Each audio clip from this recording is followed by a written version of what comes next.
So, yeah, welcome to the Yap Time.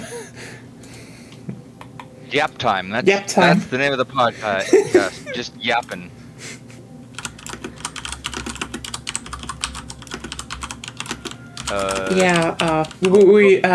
I got Zep to also pay the pet tariff. Like the pet tariff. Yeah, we have. I mean, there are pet tariffs on Europe as well, so pay up. Shit! I gotta pay mine. Hold on. Is this a thing that we've adopted from Red Note? Is this? Yeah, because you posted this, I made a joke about that. It's a good joke. It's a good. Holy cow! You have no idea how much that post has blown the fuck up. What?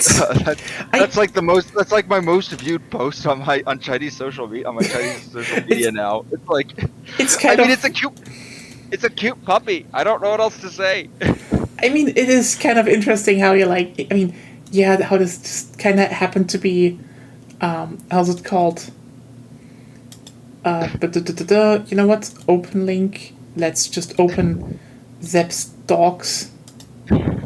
The responses have been so good. People keep coming back to the post being like, "It's 145 now. I need more. You need more pets." It's just like, I'm out of pets to post. This isn't even my dog. Oh, amazing! For everyone, puppy in that photo is my Aunt Kate, who. By the way, for everyone who doesn't know, I just probably need to bring some people up to speed. Beyond started posting on Red Note, and he's a storm chaser by passion, I would say. And basically, he kind of blew up. So you're kind of famous on Chinese social media. Mm-hmm. There we go. There's Zep's docs, at least. I can also actually open yours. I mean, if you okay, Lena, can I also show your cats? Yep. Perfect. We have animals here. There you go. EP cats. Still a very funny story about how you got them. You just found them, and then we're like, we can't keep them. A few days later, we will keep them. And then a few days later, we're like, there's a second one now. This is getting out of hand. A second cat. Yeah, it's just like there was just like a second one. Apparently, probably because there was a litter somewhere, and then, oops. Yeah, the other one was wandering around. Yeah. like the first one. I named Thermopylae, Teppy for short. And then when the second one showed up, they looked almost identical. So I was like, okay, it's like my cats have undergone mitosis. So the second one is called Mitosis Jones, or Jonesy for short. Have you checked to see if they're part of the same litter?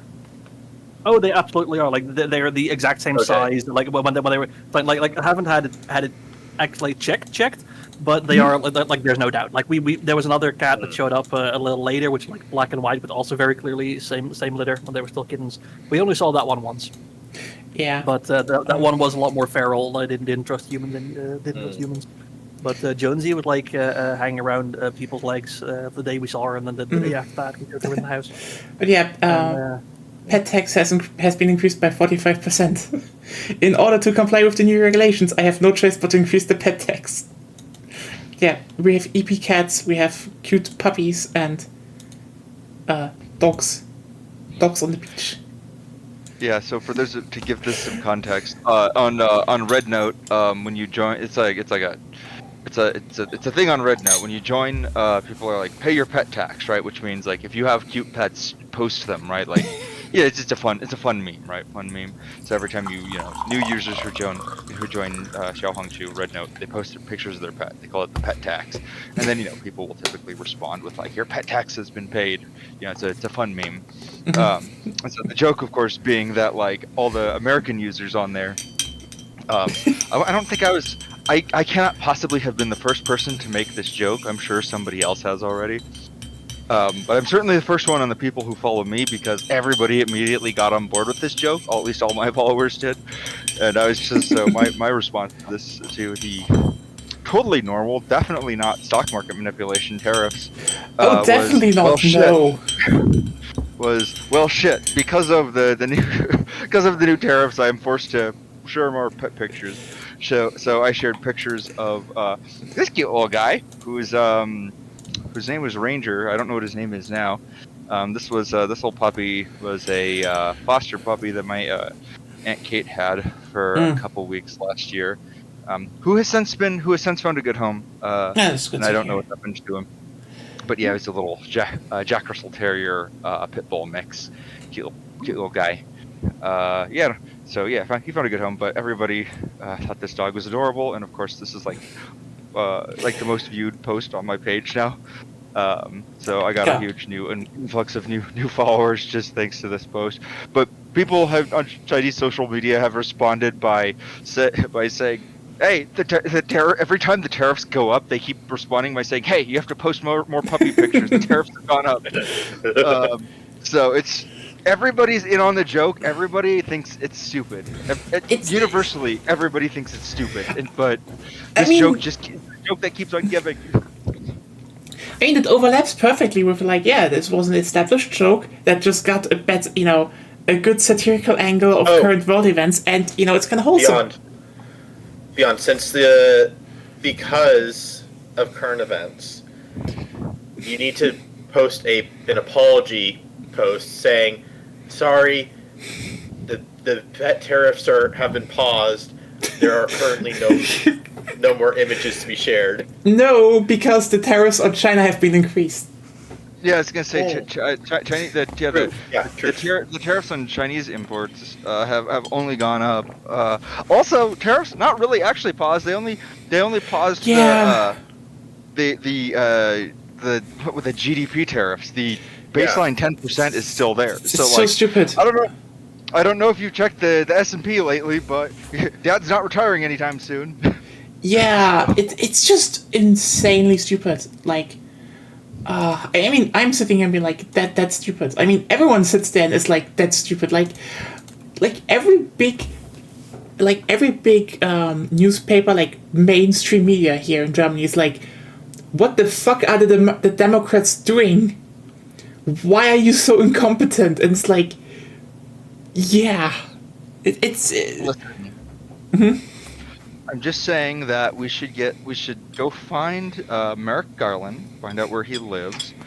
We should get like a big long length of rope and I don't know, make like a little like circle around him to like keep him away from the rest of us. I don't know what you think I was gonna do with that rope, but you get the idea. But that guy, I feel so sorry for him. Lego brick. No, I don't. I hope he steps on a Lego brick. I hope. Wait, hold on. Which person? Merrick Garland. Fuck that guy. I hope history is not remember him. Guy. I hope Joe Biden like dies, but like the last thought he has is like, I have to pee. Like I hope he dies. Merrick Garland screwed up during the last administration, but I do feel sorry for him for the stuff from before, but the Biden administration. I don't. Fuck that guy. You can't fuck up that badly. Like he had a chance to like redeem himself. He had every opportunity to like, prevent everything that's happening right now, and he fucking didn't. So like, fuck him. It's you know what? It's I think the thing that is still the most shocking to me is like it's been 2 months. It feels like eternity. Oh, this is the thing is, it's just like the reason why they're doing this now, right? The reason this is all happening now is that they know that like in 2 years, everybody is going to be just like so numb to it that this is going to be like the new normal, and so that at that point people will have become so accustomed to this that like it will be so numb to it that like voting, like they're not going to be able to get a again, this is how cults work, right? Like they're going to be able to guarantee they're doing all the damaging stuff right now hoping that we won't remember it in 2 years, and that they'll be able to mobilize Trump's base to red wave out any kind of blue response, right?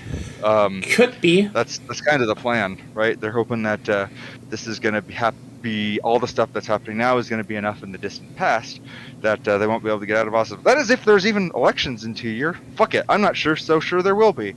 If I'm being totally honest. He might try something. I mean, it's not like, the main sponsors of Trump, Peter Not like Thiel the and retard. stuff.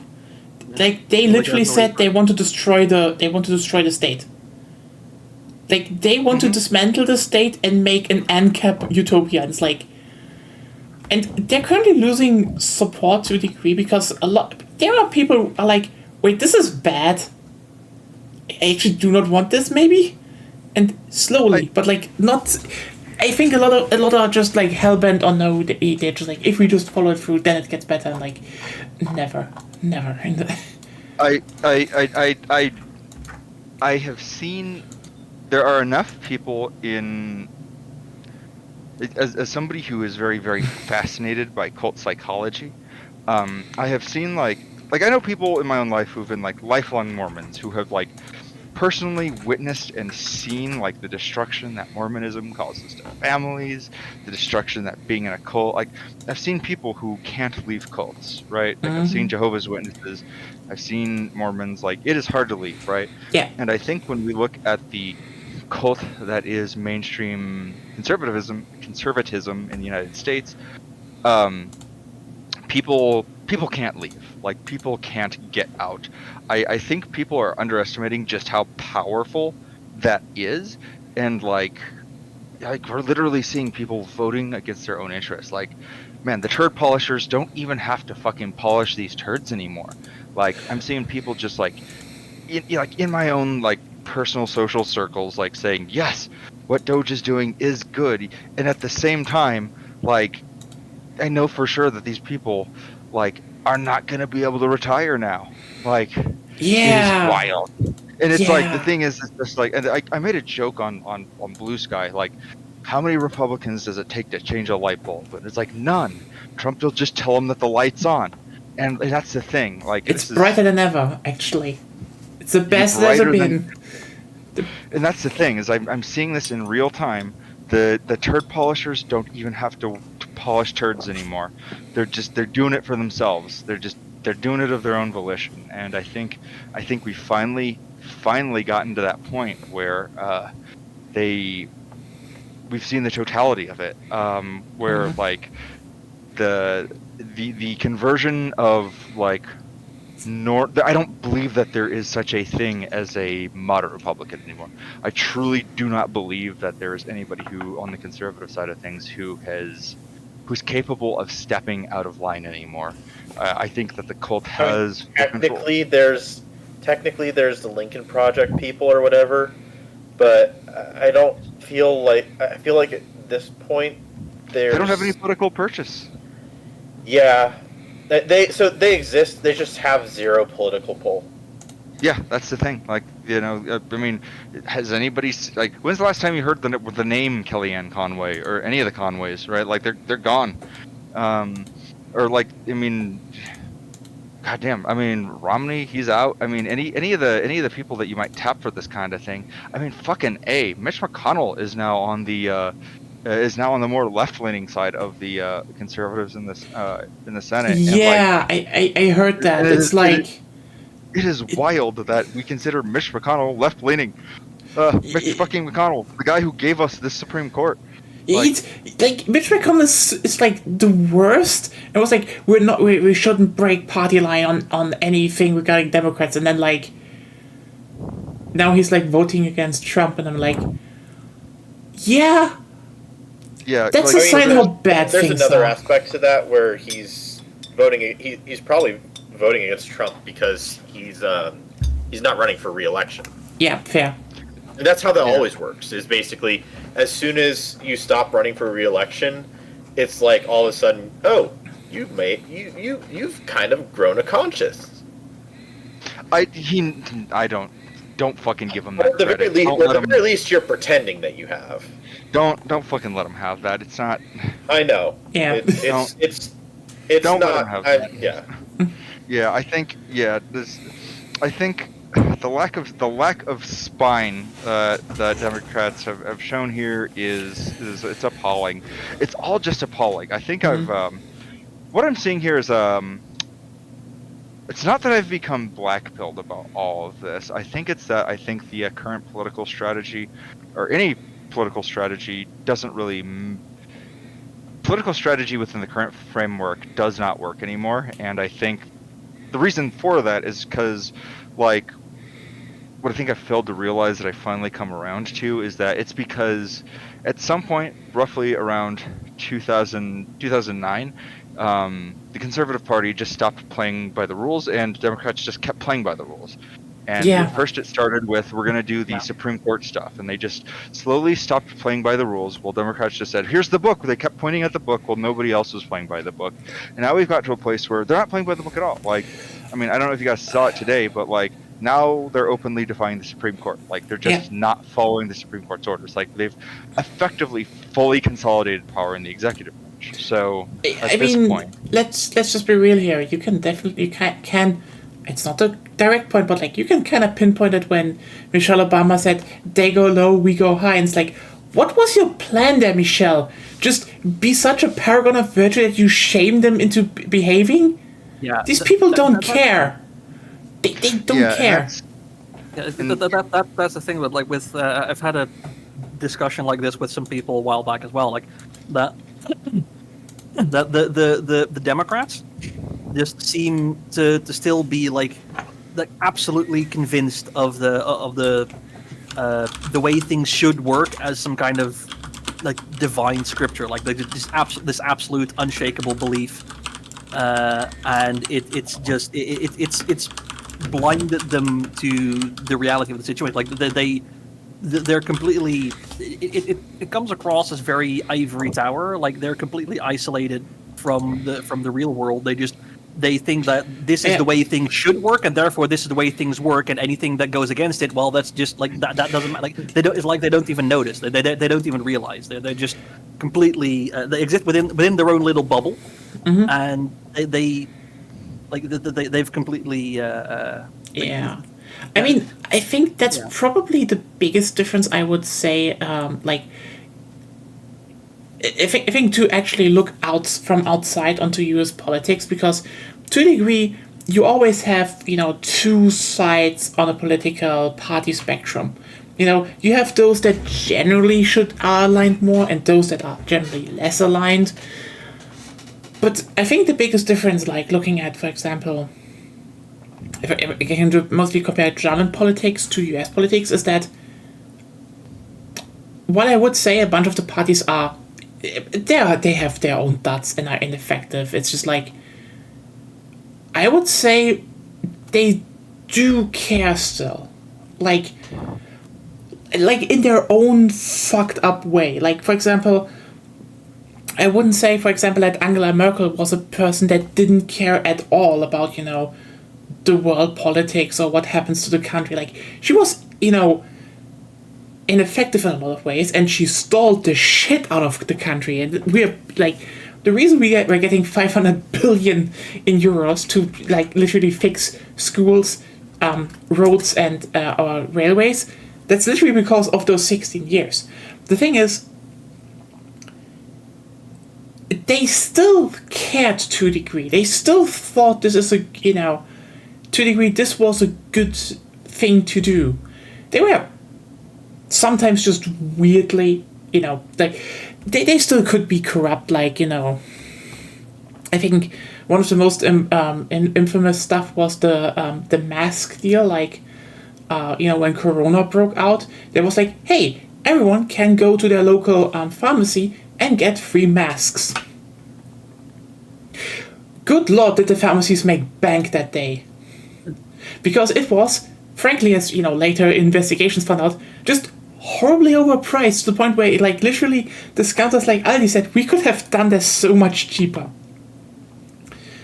Period. And, like, when discounters say, we could have just given these things out, it wouldn't even make a dent into our, into our price. It's like, yeah, but, like, also, they other countries did less. Let's just put it like that. That's the weird part to look at. They still cared to a degree, and they still want to do things. And I do not get that feeling from the Democrats at all. Okay, there are some Democrats that say they care and they use the right words, but like, I wouldn't disagree with the fact, like, for example, what Seb said, I think last stream he was here, that Bernie Sanders is just also kind of doing optics right now. Like, it's not that what he's saying is wrong, he's, like, very much right, but, like, there should be more, you know?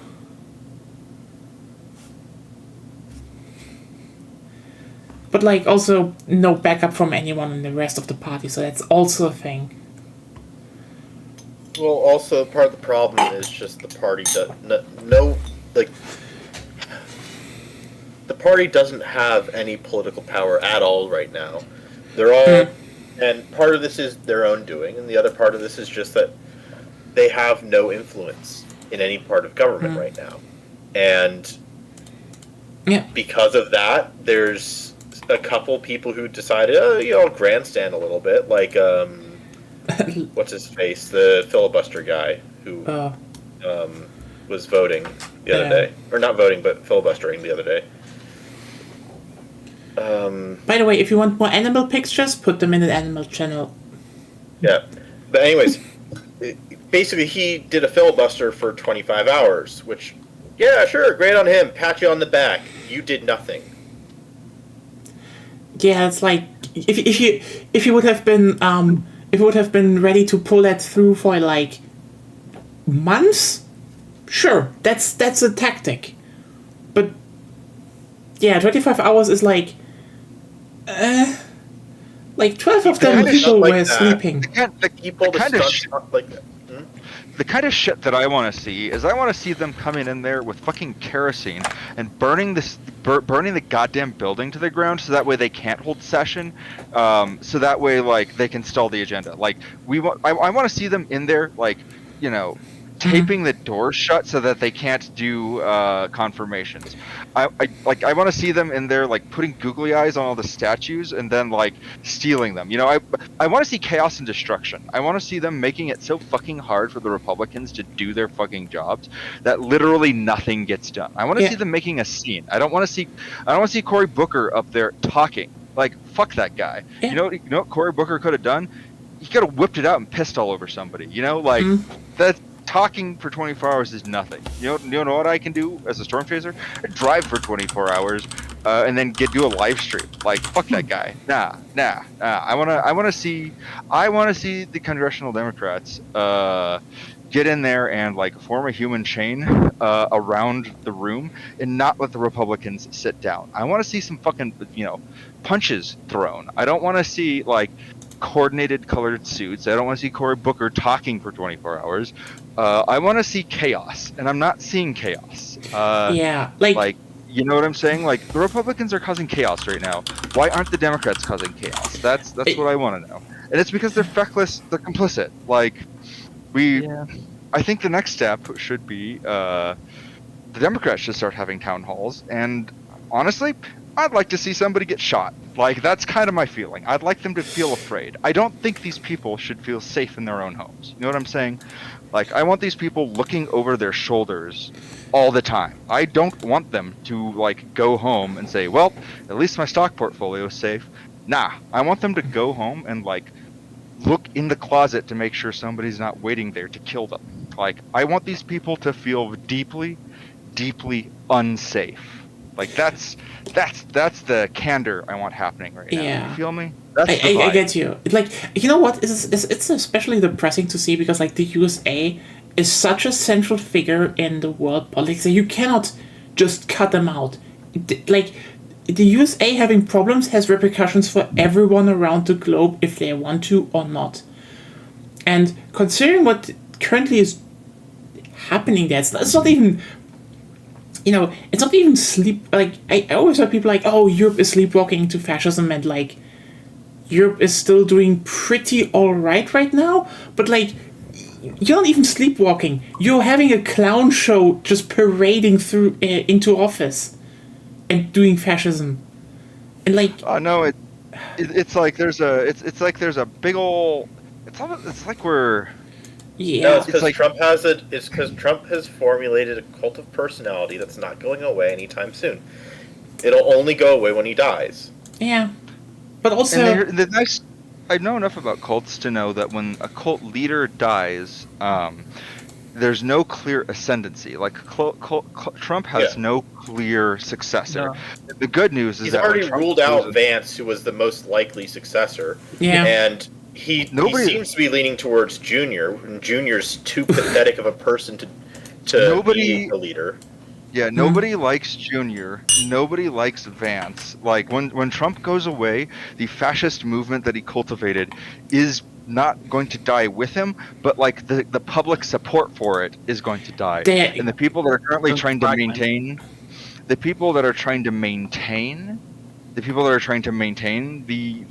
the cult are not going to be anywhere near as successful as Trump was. Now, the only other person that is going to be a successor to him is going to be Musk. Like, Musk also has a cult. But he's also deteriorating Maybe, that one. But I think that Jared is probably a higher potential successor than Musk.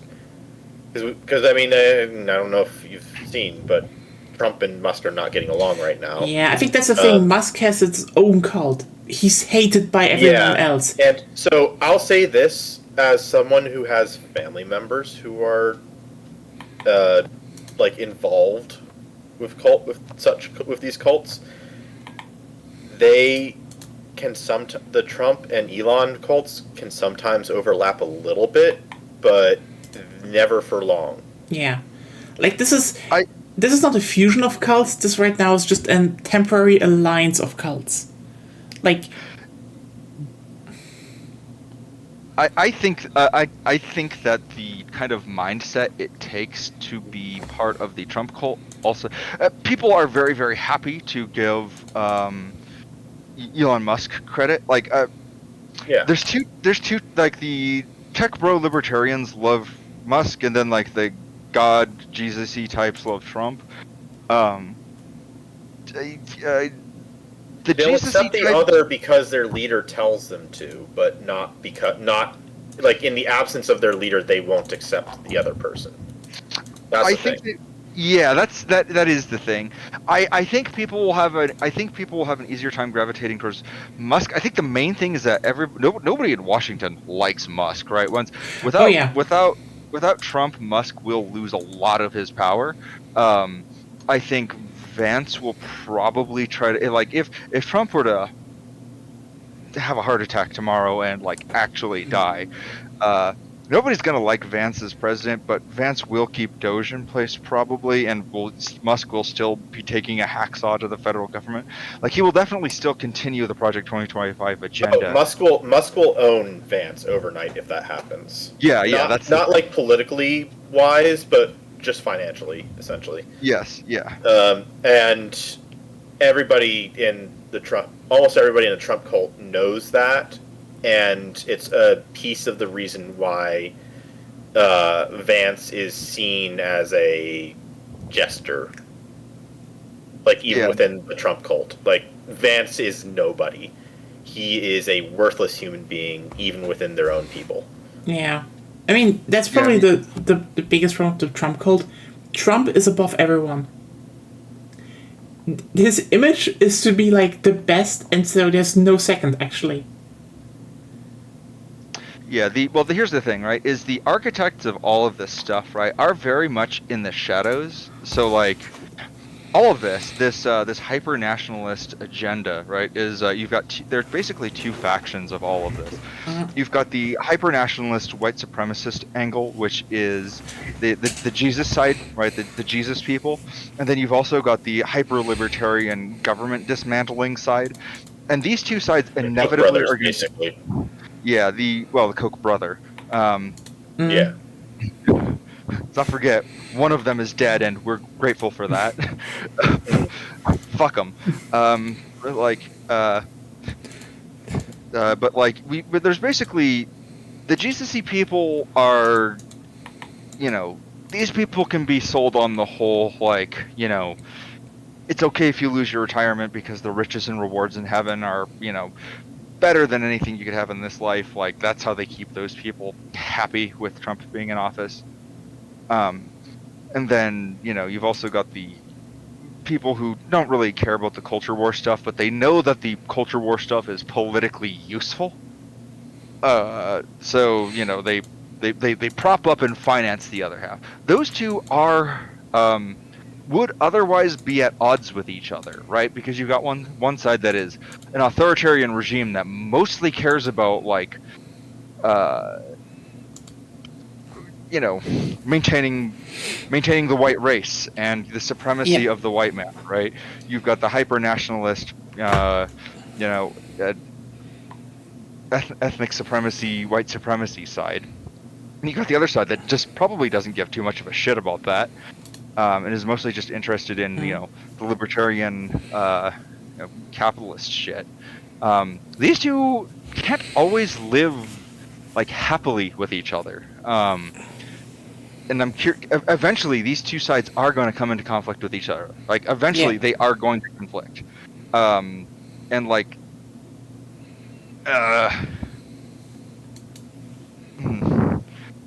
neither of these, whoever comes out on top, neither is good, because, like, they're all bad.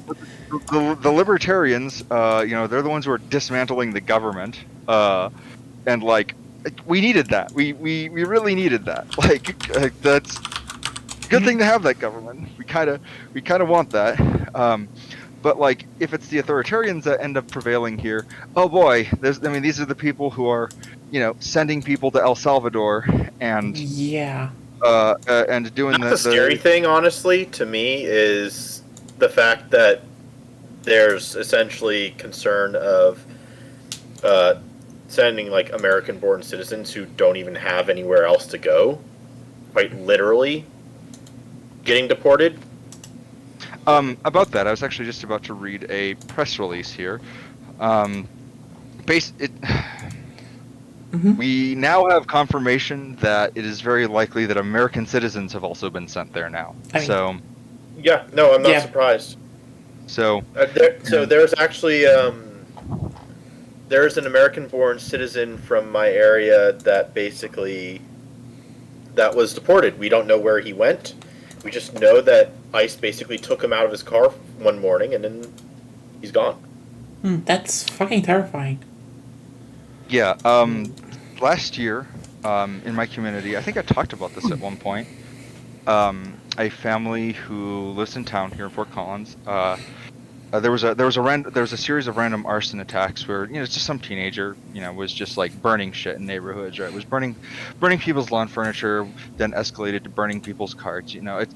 It's not harmless behavior, but it's clearly a teenager with, like, a discipline problem who, more than anything, just needed some help. It's minor offenses that you. Yeah. Yeah, and, like, it ultimately culminated with them destroying somebody's vehicle. It just so happened that person's vehicle was a family who were immigrants from Guatemala.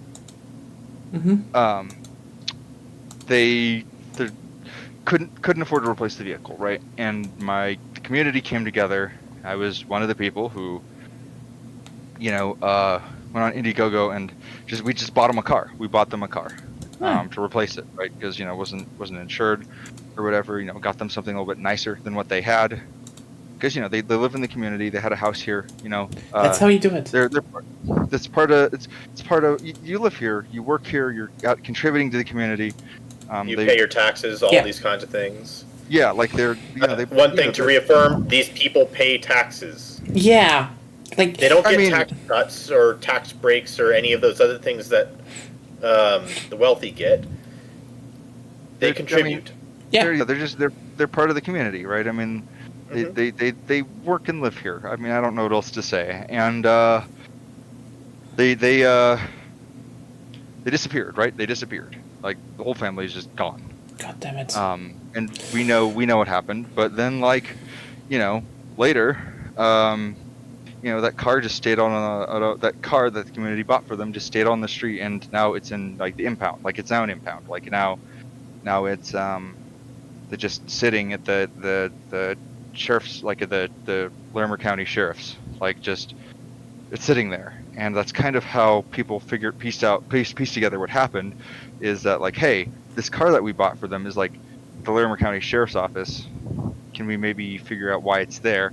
People were like, oh, the ice probably would happen. But here's the thing, right? The fact that they basically vanished and nobody knew where they went, and the fact that like, they weren't even like reported missing by anyone, I mean, shows one, how insular those communities are. Like, they're very isolated from the rest of the community, and two, probably means it was their employer that ratted them out. So like, That's just Stasi moments. it is Stasi moment. Yes. Yeah, really not great. But also, that's their fucking car. Like, I don't know. I have half a mind to like buy it off the lot and then go drive it down to Guatemala, because it's their fucking car. The least they could do is give their fucking car back. Like, the government literally stole their property from them. Like, that's their vehicle. They bought it, or the community gave it to them. It's not the government's car. It's their fucking car. Like. I need to say one thing though. East Germany was way more holding together when it came to the Stasi. Fair. The Stasi did a lot of bad shit, but they didn't have an easy job doing it. You mean ISIS is comparatively easier? I would say so. It's also a bigger country, and they just yeet people out. Like, the Stasi had to actually put people into prisons, on their own home soil. It wasn't like they couldn't just totally vanish. Still bad, don't get me wrong. It's just they had to work with more limited things. And again, the East German communities, they were a lot more tight-knit back then. Well, oh, by the way, because Beyond, you didn't believe me about the Fenster Omas, so the window grandmas. I just looked up some pictures. That's what we mean when we talk about Fenster Omas, like window grandmas. This type of grandma is in every village here, or like even in cities. You will have one grandma looking out of her window every day in your neighborhood. That is a given fact. Or multiple even. They exist. They are connected. And they will talk. And they know you. They know more about you than you want to know. Okay, so this is a cultural thing. Okay. It definitely is a cultural thing in Germany. But apparently it's also kind of more at the East Coast, because at least Zepp knows them as well. I wonder if this is a thing, window grandmas. Like, okay, so this is one of those things. So we don't call it the same thing over here. Oh. I don't even know what we call it here, but it's basically the weirdly social grandmas who are just around, and they know all the shit that's going on in the neighborhood. Oh, wait, no. We have those as well. Window People grandmas watcher. are the isolated ones. Those are the ones that you don't know if they meet anyone, but apparently they are connected and they are watching out of the window. Okay? They're a special breed of grandmas. No, it's the same case for the ones that I'm talking about. Oh, okay. Yeah. But yeah, I wonder if there's some correlation with like superstitious Mexican aunts and grandmas, like, because like, okay, I think that this stereotype kind of exists in like Mexican culture too, a little bit. I definitely had one, because like there's definitely that in like Latin culture for sure. Like, I definitely for sure had like superstitious little old lady, little Mexican lady, who was kind of like that. Yeah, they kind of I would say that overlaps. Yeah. Just wanted to, we brought it up because, like, I mean, now that we talked about it, I will probably put her into, I would probably put a window grandma somewhere into when you're playing, because we kind of talked about what to do after Wiki 3 because like it's a few months, like at least 1 or 2 months until the next update. And we're like, what to do? And then we're like, how about we just play TTRPGs? And apparently everyone was like, yeah, we would like to play Hunter. And like, I guess I'm going to set up a Hunter thing, more like Monster of the Week style. There's something to do on a Friday, and then you do it, and then there's a window speaking of grandma. which, I'm gonna try to get that back on the rails. By the way. Oh yeah, I'm gonna try to. I'm gonna make it happen. It's gonna have to be a new campaign, but I figure we're gonna have to try. No, one of my regular players. Yeah. Well, first, also by the way, is Also, hello, Captain Bunny. Howdy. Welcome. Is Captain Bunny who I think it is? I don't know. Captain Bunny might be my roommate. Oh. But yeah, I mean, it's just like if you have time on Fridays and you have a character, like again, I want to make this a bit more open as like if someone doesn't have time, other people can join in. Let's one coherent campaign, more one thing per week, and the group is just kind of working in the same area. You saying Hunter? What? So yeah, that's just a thing. It's an option. It's always good to have some players. That's what I'm saying. Yeah, I might. Anyways, I'm thinking about getting it all together. So the Hunter campaign kind of fell apart. We had Oh, thank you for the follow, Captain Bunny. We are 8 people away from 300. Woo! It's approaching rapidly. Join the Nya cult. We are. What do you even call your fans? Nya leavers?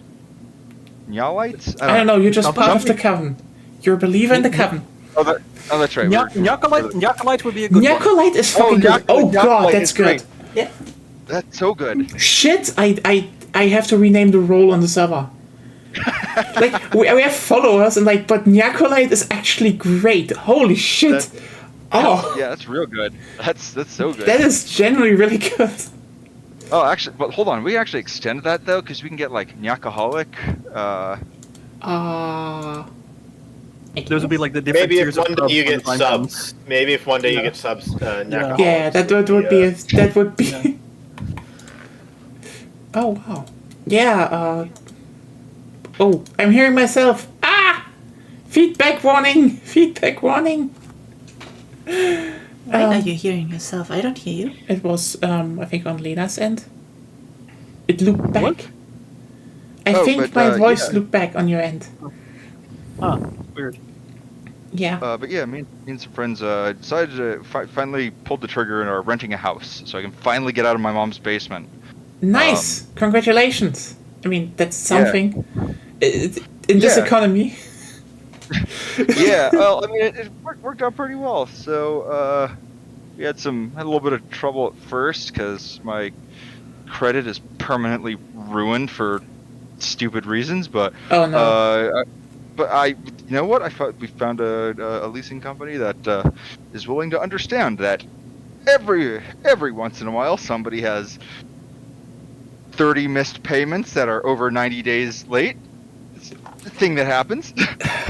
But anyways. I mean, that is definitely like stupid. But I mean, you also have bad credit rating if you do not take credits. So yeah, like in the first place, credit scores are like weird. I know that every country has something, but like credit scores in the USA I feel like especially insidious. Like just to fuck someone over. Yeah, I have a lot to say about this, but I'm not because nobody wants to hear me complaining about my credit issues. I think the short of it is kids make better decisions about your credit than I have, and you'll be doing pretty good. I am very literally going to be signing up for like a credit card here soon, just for the specific purpose of having credit, so I can continue to build credit because I currently have no debt, and I currently have nothing that I want to purchase that's going to require me to go into debt. So, like, I'm literally going to have a credit card for the only purpose of repairing my credit rating, which is fucking absurd to me because like I think you should have only any credit like if you want to make, purchases, and there's nothing I want to buy. So it's dumb, but I'm gonna do it because I need to fix my credit rating. No, I completely get you. Beyond, I had basically no credit at all for a long time, and I was only kind of sort of building it up with what do you call it? With purchases in just like minor purchases, stuff like that. And so it's not actual like credit building. And then finally, I had to buy a car, which is like that'll build some credit, I guess. Oh yeah, and that also reminds me. Any of those companies that are like you can use your utility bill to build your credit, never use any of those services. Total garbage. So like I think it's like TransUnion and Equifax have like these services. So, hey, if you sign up for this like program, we can like consider like paying your monthly cable bill part of your credit. Yeah. We can use that to increase your None credit. of those so none of those services or any of the like services for that are meant for anyone under 80. Oh yeah, and here's the thing. Like, here's what. So like, they basically have their own separate like other like credit score that's like, well, here's your TransUnion Plus credit score, and vendors can request this number if they want to. So what it's kind of like an adjusted GPA where it's like, here's the GPA that like you should have, like how like in, I don't know if you went to a high school that did this, like we'll give you like a GPA adjustment where like they'll have like your actual GPA and then they'll have like some inflated GPA because of like some bullshit thing you did, like an extracurricular or something. Like the actual GPA is the only one that your like colleges and stuff care about, and the other one is just like this is just to make you feel good. That's exactly what what all those programs that say you can use your phone bill to increase your credit. They have just like a separate thing where like vendors can request that other like make you feel good credit score, but nobody uses it. Like literally nobody will look at that number. Nobody cares. Yeah. That number is just a real number that matters. It doesn't represent anything good. Yeah, and so here's what's so insidious about this. They in order to get that data about you paying your bills on time, they have to get access to your bank accounts. So what you do is you give them access to basically like your bank account, and they basically have to monitor your purchase history. Now, what could possibly a credit agency want from monitoring all the things you're buying all the time, like knowing your buying habits? What could they possibly do with that? Yeah, that's like, oof. I mean, I just actually looked up. What in Germany, like we have the Schufa, which is like kind of a private company that was founded to just be like monitor how people behave with credits. And like again, I'm not completely against that concept because like, let's just be real. There's a lot of people are using credit. That's not. I like the idea. I think it's a great idea. Yeah, I think that but we like, should get more credit for like paying your bills on time. But this ain't it. The way that they're doing it is like if they had a way. It's completely bonkers. Like there are a few things that happened, by the way, here, which just first of all, in Germany, people did not use a lot of credit because the biggest credits you take out here is to at least my parent generation and the generation afterwards is buy a house, renovate a house. That's like the main stuff people spend money on. Like even cars are mostly paid up front here. Germans are weird in that regard. We just really hate credit to a degree. It is kind of changing with the current generation, like the one after us. Like millennial Germans, no, we don't use a lot of credit. Gen Z, they're lost. Sorry. Anyway, the thing is, that's one thing, but also they were, for example, sued multiple times. So they actually have to put open how do they do a scoring system. And also, crucially, even the European court, like the European Court of Law, ruled that the banks are not allowed to use their scoring in any form as the main factor. Like, yeah, they have to, like, if you get denied credit or anything, you can actually go and say like, hey, if you get me like, oh, they don't have any real argument aside the score, then you can sue that. The bank actually has to make a good reason for why not. Like, score is like, they literally said a score has to, serve as, okay, there might be something up, the guidance, but like not the only reason. Which, I don't know, maybe it's a good idea to have. I don't know. It's better than the other thing. Yeah, it's definitely better, but yeah. So I got some things I jumped to Coven Gathering that I think I want to put up on screen. So one, I did a cool long exposure while driving through Wichita, Kansas. Right here. Yeah. Yeah. Oh, I feel like that came out pretty cool looking. It's neat. Oh, what is that for, Rick? I was looking at them. Yeah, so I felt like that. I don't know. I don't get it. I don't really do a whole lot of artsy photography. This is like a fun artsy photograph I did. I don't know. I just felt like sharing it. I just got to have some fun doing some, cool night drive photo. That's all there is to it. It's actually kind of neat, yeah. The next one is my new camera setup. This could go one of two ways. One, it'll prevent rain from getting on the lens when I'm doing my long time lapses, storm time lapses, because like rain keeps getting on the lens on my storm time lapses. Or it'll turn my camera into a frickin' flying object, and so we'll find out. We'll see how this works. I do have it's not shown here, but I do have a 18-pound weight hanging on the bottom of this, so hopefully I think 18 pounds should do something. I at least assume that. I don't know how that is in normal metrics, and 9 kilos or so. That's something, yeah. There we go. Yeah, I mean it's That's the it's other enough thing. to make my back hurt if I don't carry it correctly. So. Oh yeah. But the other thing I wanted to talk about is you can ignore the photograph on there. Oh. That goofy looking, retro ass looking, that photograph. Look at this photograph. Never mind. He's fucking Nickelback. Stop looking at this photograph. Yeah.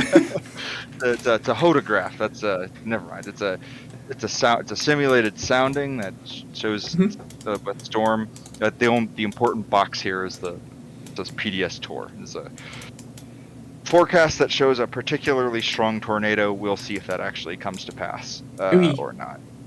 I mean, but no, the thing I wanted to point out on this is if you look on the bottom here. So the two most recent things I posted are there's a storm chaser guy named Reed Timmer. He's on the bottom right there. You can see him holding that rocket. So his whole thing for this year's storm chasing season is he's got rockets, right? He's like, this year we're gonna launch rockets into tornadoes. Now, I'm just reminded at the let's just shoot the storm, maybe it will go away Florida thing a few years ago. Oh yeah, I'm about to talk about this before I talk about more serious subjects because I'm on a roll here, but I want to talk about something silly and goofy before I talk about like the thing that's actually I'm thinking about right now. This dork is a storm chaser who very famous guy, had his own TV show on Discovery for a while. And this year, he's got he's like one of the biggest storm chasers on YouTube and TikTok. Like you can see he's got his armored tank in the background that he drives. I was like, that's a fancy car. Just be like, look. It probably won't help him a lot if he gets catched. I recognized him though. Yeah, he drives. I have seen him. Yeah, he drives a Batmobile. His Batmobile, very bad for city streets.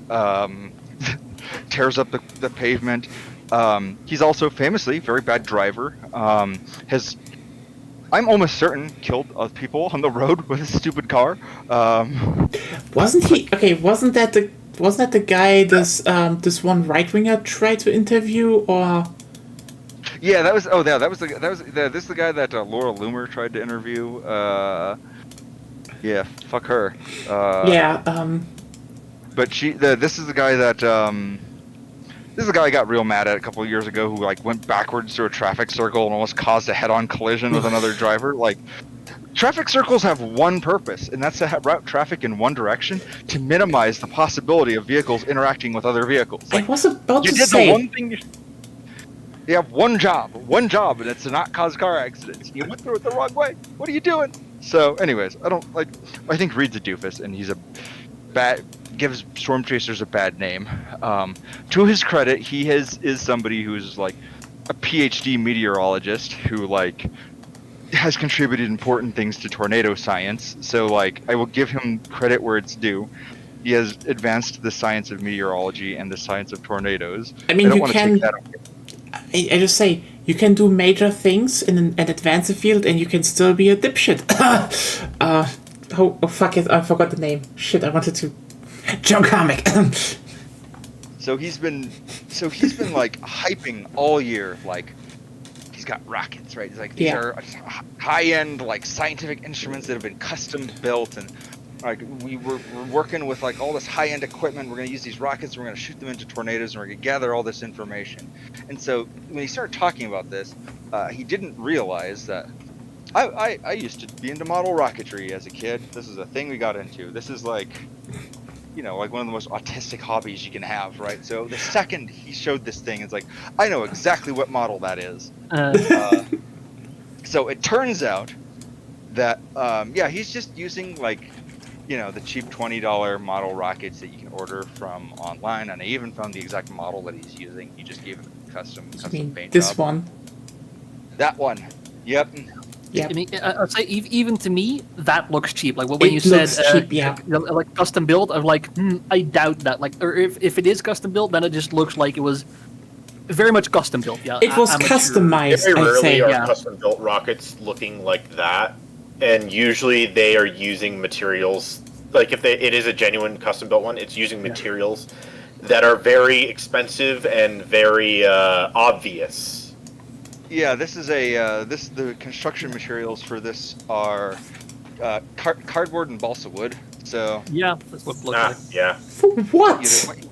That said, I will always stand by balsa wood. I appreciate balsa wood because it won me the science fair contest. Well, one of a science contest in high school. Look, Basically, we were making stools that we had to sit on, that we had to like put a weight on, and I had the most lightweight and also the one that could carry the most the most load in the entire school of like I think it was about 400 of us that were competing. Nice. Now, yeah, Yeah, wood can do a lot, but like, tension and friction. So I mean- the point I wanted to impress with all this though is that it's just like he's like, these are like, the way he's been pitching this is like, we're doing research that nobody else has done before. We're using, you know, high end, like, you know, top scientific instruments for this. He's really been hyping this, right? Like he's like, you just look up Reed Timmer on TikTok and just search his channel for rockets, and he's been like, these are high-end, you know, research instruments. We have engineers that designed these rockets. They've got like, if you look on his channel, they've got like 3D animations showing the rockets that they're using. And they've got this ridiculous mount on the top of their vehicle for the rockets. Like it's got this crazy like setup where they can launch 4. Like it looks like a military rocket launcher is what it looks like, right? Where they've got 4 of them up there, and like as a model rocketry enthusiast, I know that what they've done is they've just taken the launch pad and glued 4 of them together and put it on top of their stupid tank. But like also as a model rocketry enthusiast, I know that these things are only designed for vertical launch. If you put them at an angle, they're going to veer to the left or the right, which means you're going to shoot it into the ground. Like if you're not pointing your rocket straight up, these things are not designed to move in any direction other than straight up. If you launch them at an angle, they're going to catch an arc and are gonna, you know, either nosedive or spiral. Like these things are not like, these are not precision guided rockets. These are toy hobby rockets, you're gonna poke somebody's eye out, Reed. Yeah, so I even so the whole point with all of this is Reed is not doing this to advance the science of tornadoes. Reed is doing this because it's a gimmick that like will get some views on his YouTube channel. Like he's kind of been like this for a couple of years now, and I think what really sort of like I've liked criticizing Reed for years now because like he's made a lot of bad decisions and people have been very happy to like his defenders will go on Twitter and say Reed's doing work that's like saving lives, and I finally gotten to a point where it's like no, Reed is like the rest of us storm chasers, an adrenaline junkie. I do it because I've always been very honest about why I'm a storm chaser. You guys have probably heard me say this on my storm chases. I do this because I'm an adrenaline junkie, and I am a photographer. I'm not doing this to warn the public. I tell people not to come to my channel for breaking news info. I tell people to come to my channel because they want to see tornadoes. Like, that's why I do this. Yeah. And Reed tries to have some semblance of pretending to be a scientific researcher, pretending like he's warning the public, but like, who's actually warning the public? It's the good people over at NOAA and the local news stations and police and fire. They're doing their jobs. Reed's out here being a yahoo, shooting rockets at tornadoes. Like, nothing of any value is being gained. Also, the last time he launched one of these rockets, have you guys ever done model rocketry? Do you know how these work? not really. I mean, I can understand the Never done it. principle, but like I don't think model rocketry is a big thing here because Not really. I think they use it. Depending on what the propellant uses, it might just be illegal anyway. So Yeah. Yeah, Like, that's- over here, we mostly know it from like American media. yeah. Yeah, so model rocketry, you can buy the motors for these rockets at hobby stores, and they're not quite fireworks, but they're very similar to fireworks. They have the motors are basically just a little cardboard tube that are filled with a couple gunpowder charges in them. So and they're multi-stage charges. So the first charge is the ignition charge, basically a blasting cap essentially, that fires the second charge. The second charge is a slow burn that discharges for a certain amount of time to give it lift, thrust, to actually launch the rocket. And then the third charge at the top actually is a fires at the top of so it doesn't fire downward to give it lift, to give it thrust. Actually, it's designed to shoot the nose cone of the model rocket off of the top of it to eject a parachute so that the model rocket can come back down safely. Model rockets are designed to be reusable, so they have parachutes in them. So all these model rockets will have a secondary or tertiary charge in them. So like when you launch one of these things, they can only fly for about 5 or 6 seconds before that last charge goes off and it like deploys the parachute. So like you can't, if you know anything about model rocketry, you know that you can only send one of these things like a couple hundred meters out before it deploys its parachute, which means you have to get dangerously close to a tornado to get one of these things into it. Using a model rocketry rocket is probably the dumbest rocket you could use for this. Also, like, what kind of atmospheric data are you getting there, Reed? Like, Yeah, like I was about to say, it's like that just feels like it's just so stupid. Like, what would the thing even do if it's inside of the tornado? It's like, well, the parachute, like the other thing too, is like the parachute is gonna deploy. Like if you're that close to the wind field of a tornado, it's just gonna shred the rocket. Like the rocket's made out of balsa wood. I can't stress this enough. Rocket made out of balsa wood. That parachute, like that rocket, is just gonna get crumpled by like I would think of a tornado as like a sandblaster or like a what's the best comparison? High pressure cleaner. Yeah, a pressure washer. Like a tornado is just a big pressure washer. That's what it is. It's a pressure washer. Like that's what being inside a tornado. Most people who have survived like a tornado, like they get all their their skin sanded off. Like that's what happens to them. Like that's what being in a tornado is like. It's like 300-mile-per-hour winds. Like that little rocket ain't gonna survive shit. So it's like if I think about it. Like it would make more sense. It's still not the best idea, but like it would even make more sense to get anything to like make a good quality model plane, and get a camera on there so you can actually, fly by the thing at a certain speed, because, like, you're basically turning it into a more efficient drone that isn't, like, hovering all the time. But that would at least do something. You could actually monitor things a bit better, but no, that thing is a joke. That's just a fucking joke. Or And fly also- a drone into it. Like that would be a good way to do it. Like if you really like want to get a sensor into the thing, like a drone gives you the kind of finite control that you need to get inside of it. Like that could do it, or would even work better than like a drone that you would have more finite control over than a rocket. Catapult, like use a catapult. Or like a big slingshot, like that would you could control that better, get better like arc. You Like know seriously, what? it just I now have the mental image of just storm chasers building a giant medieval trebuchet and just taking probes into tornadoes. it's like Reed Timmer stepping out in just like a full like suit of armor, just like. Oh God! Let's not give him any ideas. He would do that though.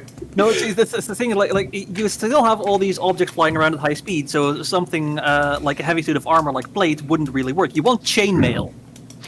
Yeah. I mean, I don't even know what you should fling into it, but like it. Shit, I do want to see the tornado trebuchet in action at least once.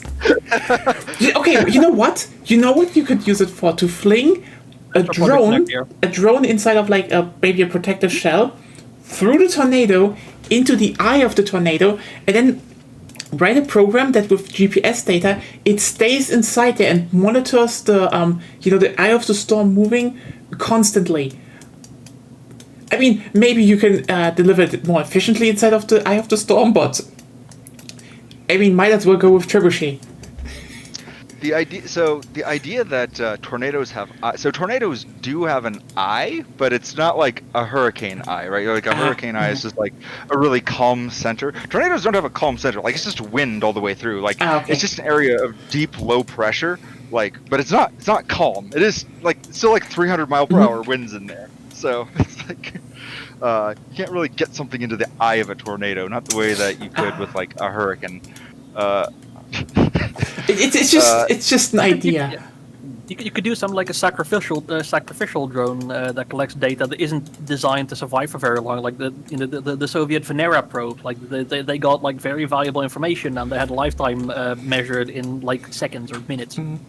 I mean, you could also fling it through the tornado, and it would be kind of interesting to have like if it rapid fires like at a high rate of pictures, you can actually make like a string of like a movie just like how is like a C-section of a tornado look like. Then again, you have to hit it with a trebuchet if we're still going with trebuchet.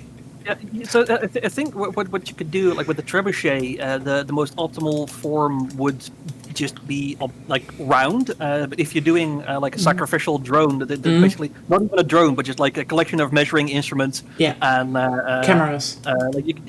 Camera. Like you could even, depending on since it's round, like a sphere is the like toughest shape. It would actually have a better chance of survival. Like it would have to, it might end up somewhere like flung way the fuck far away, but it would have a better chance than anything else of actually surviving. So that could be something that you could use the tornado trebuchet for, is fling just data collection orbs in there. If you want to do like repeated drones to get like data, like a series of data points to plot for whatever data you're collecting. I think at that point you're looking more at something like a ballista. Like there have been there was an ancient Greek design. I forget exactly what it's called, but like an ancient Greek design for like a hand cranked like automatic ballista. I mean, you can automate that one, but like the thing is, now that you said the ball, and like I thought about that as well. Like if you make that like not one camera, but like a lot of them, you could unironically make it VR. VR, a 360 image just going through it, and you could just analyze it and like, you know what? It would be stupid. It would probably not add a lot, but it's still funny how we're like, hey, you can fling a ball with instruments through through a tornado with a trebuchet. Like full 360 VR Yeah. VR camera ball. You can sell that like the instant vomit generator. And it would still be, to a degree, more sensible than this fucking rocket. So hold on, just bear with me here. What if we put a Doppler radar in a truck? Psych! What We've the already hell? got that. What? What the hell? The best solution that we have already exists. The thing that Reed is trying to do, we already have done and better. Also, this would be the fucking coolest job on the planet. You get, like, think about it. You get to drive essentially a big truck and chase tornadoes in a big truck. This is the coolest job on the planet. Possibly the manliest job on the planet. Like, I don't even know. Big truck not chasing wrong. tornadoes. Yeah. This is a cool job. I want to know how you get this job. Big truck tornadoes. That's a goal to have, maybe.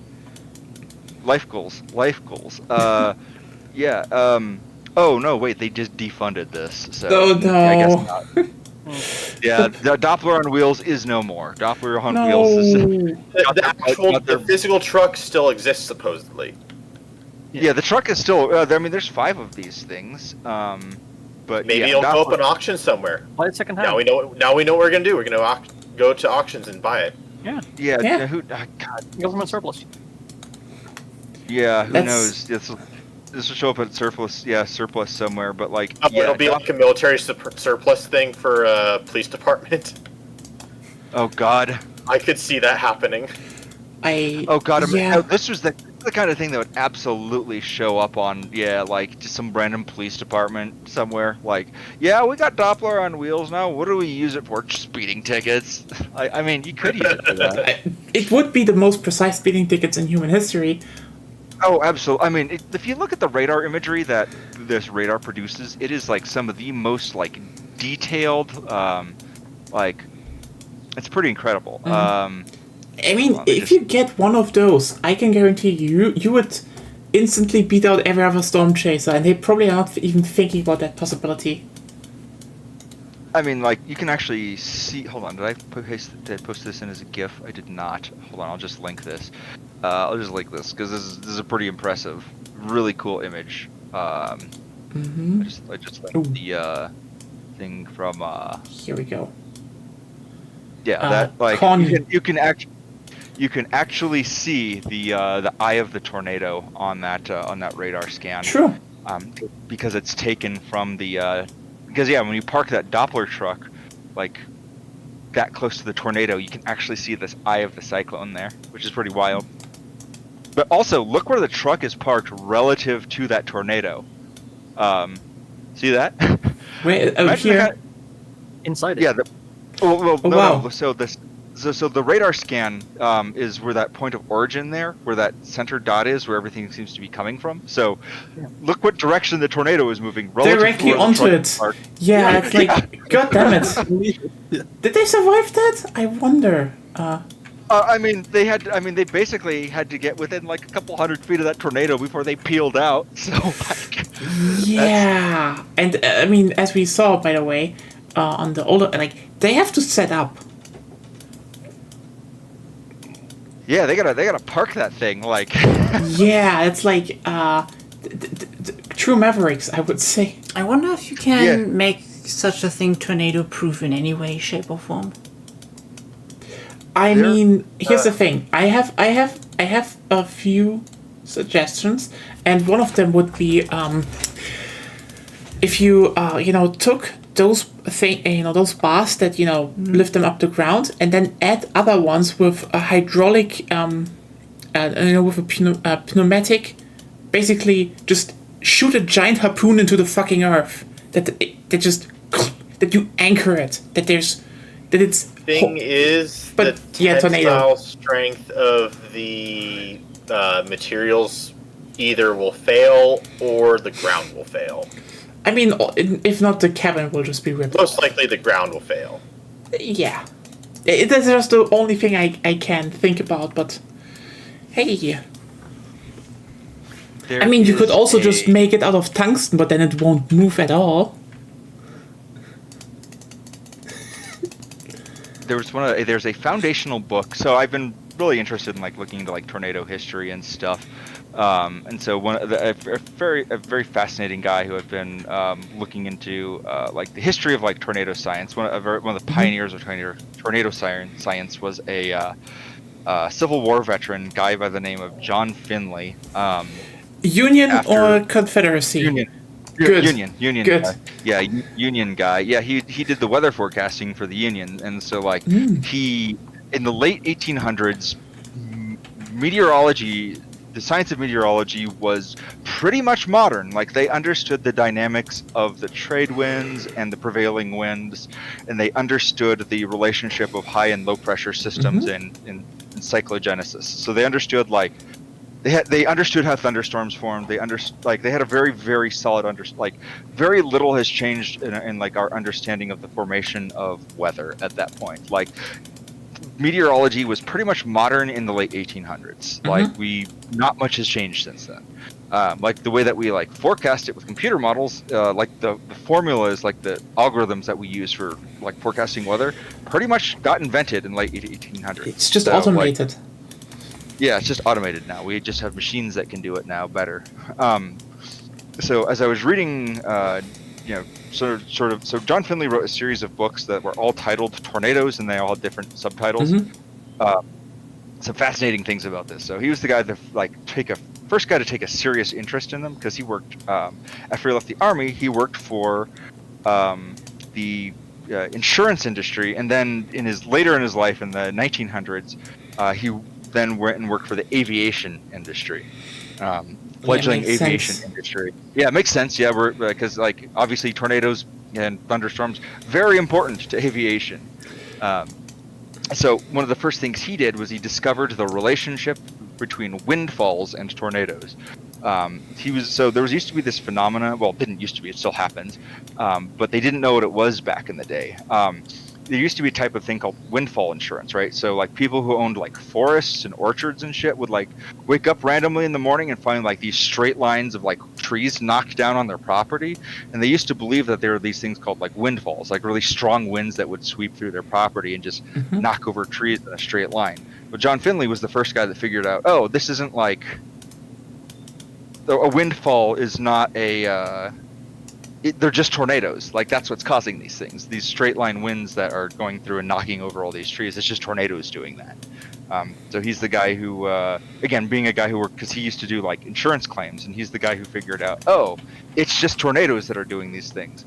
So he went through the way he was able to categorize the way he was able to figure out like where tornadoes happened was he went back to the windfall insurance records, and he looked up all the windfall claims in the U.S., and he built a map of where they all happened. So he was the guy that figured out where all the tornadoes were by looking at all the insurance claims, which is pretty clever. Damn, that actually makes a lot of sense. Like, yeah, someone probably just, logged the outcomes of tornadoes, even if they didn't know it was tornadoes. Like, that makes a lot of sense. That's a smart idea. That's a very smart idea. Yeah. So one of the things that he sort of figured out was that this book, because it's so old. This book I'm reading, he wrote, that I read, was written in 1888. It's very funny. Some of the goofy shit in this book, sorry, I'm going over with all of this. He's got an entire chapter devoted to don't try to fight tornadoes, guys. You can't do it. He's like, you can't build a house that'll stand up to tornadoes. You can't build a bomb that'll destroy tornadoes. He's just got this entire list of. I mean, at least when. But what if we nuke the tornadoes?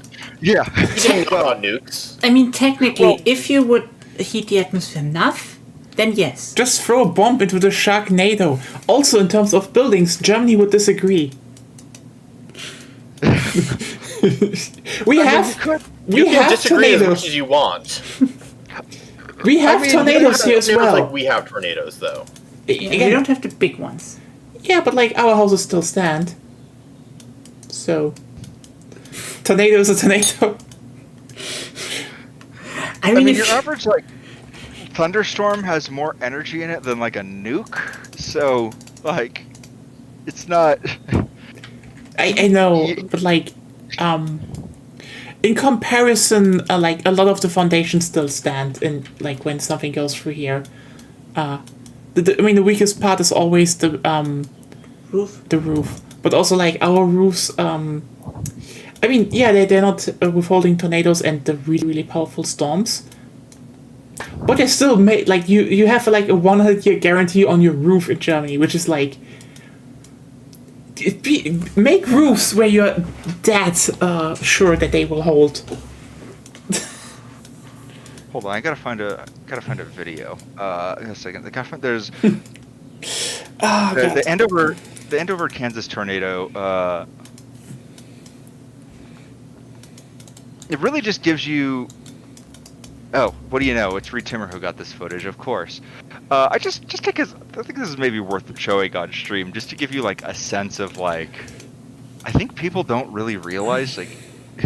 Here, I'm just gonna share this, like, because this is a tornado that they got like HD footage of like the kind of destruction that it does, and I think people outside the United States maybe don't realize. Just like, I know that it's bad. It's just like tornadoes are just this. It's This tornado's. This footage, I really like this footage for a couple reasons. One, they got the aerial footage, and two, nobody died from the storm. In fact, nobody got hurt from the storm, which is incredible. If you play this back, it's absolutely astonishing that like nobody got hurt from this. And part of this had to do with the fact that like everybody was at work when this happened. And two, the storm was incredibly well forecast and warned, so everybody was able to like get to their basement. But like all that like debris you can see swirling around in the air there, like that's like chunks of people's houses. Like that stuff that's like floating in the air there, that's like walls and roof and like it's pretty crazy. And I think the sheer amount of force you can see there, but you can also see there's multiple vortices inside of that main circulation there. Like that whole area is just tornado. It's pretty wild. You know what I always wanted to see, like a comparison, because in America lots of houses are they consist more of wood. Yeah, like I'm totally agree with the fact that because a strong enough tornado should decimate everything, as far as I know. But I would like to see the comparison. Like, that's probably more coming down to that. It's not that we would disagree with the fact that if your house gets hit by a tornado, like we have pictures of that here. I can actually look for one if you want. But the thing is, the thing about what Europe thinks is. You're still building your houses out of the weakest material possible, though. Like there's industry reasons, I know.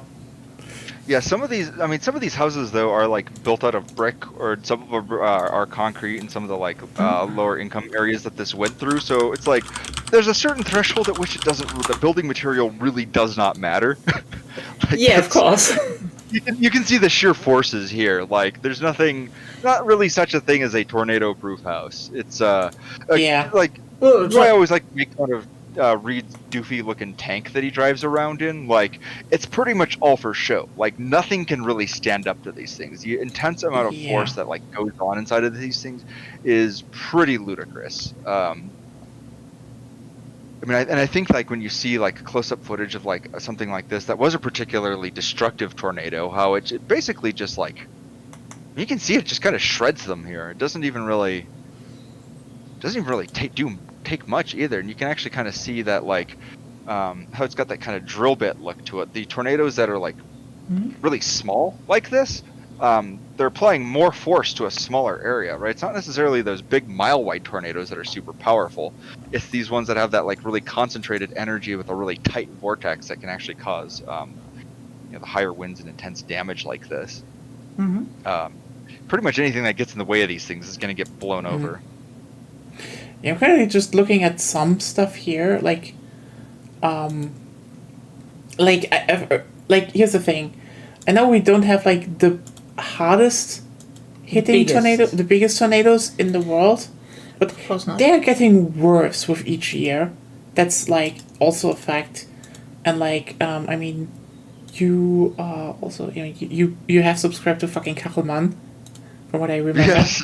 Yeah, and like Yeah. he's also someone who said like we will see more tornadoes going forward, and we are absolutely not prepared for them, and especially since people are very ignorant. He said because he's like Germany actually has to build and think about like actually building a dedicated agency of like warning and forecasting tornadoes. But like that is probably one I found like that tornado went through German village. This is one of the weirdest German pictures you can ever see. Like that's they happen here. They happen here a lot now. Like they happen more regularly, but like and you can see that there's still a lot of destruction, but Oh yeah, solar panel roof spotted, by the way. we have a lot of them here. I know. It's just Yeah, I mean, man, yeah, we don't have them for shit. Yeah, that's I mean that's pretty. I mean, you can see here. So like the way that they rate tornadoes is based on the amount of damage that they do. So you've got like some EF1 damage, possibly some EF2 damage going on in here too. Yeah. Is there any footage of this tornado, or was let this me like just- somebody woke up late on this? let me just check really quickly. I think there was footage of stuff. Because so the rating scale for tornadoes is they actually the way that they determine the wind speeds of a tornado because like they can't really determine them unless they have like Doppler on wheels out there to catch it, because like you can't like get inside of a tornado with like a like a little wind speed gauge or anything, right? So like they have to judge it based on the way that they gauge the strength of a tornado is they look at how the kind of damage that it caused, and they rate the damage based on like it did this much damage to a brick building, or did this much damage to a stone building, or did this much damage to a wood building, and so that's how they assign like a damage rating to a tornado, or how they assign like a wind speed to a tornado. So looking at this looks like, hold on, we can actually go through the enhanced. I'm just currently looking at. Apparently, there is footage of like one from 2015 that they actually have. That was an F3 one, by the way. It was like, okay, let's look at the strong ones and. So. Let's see.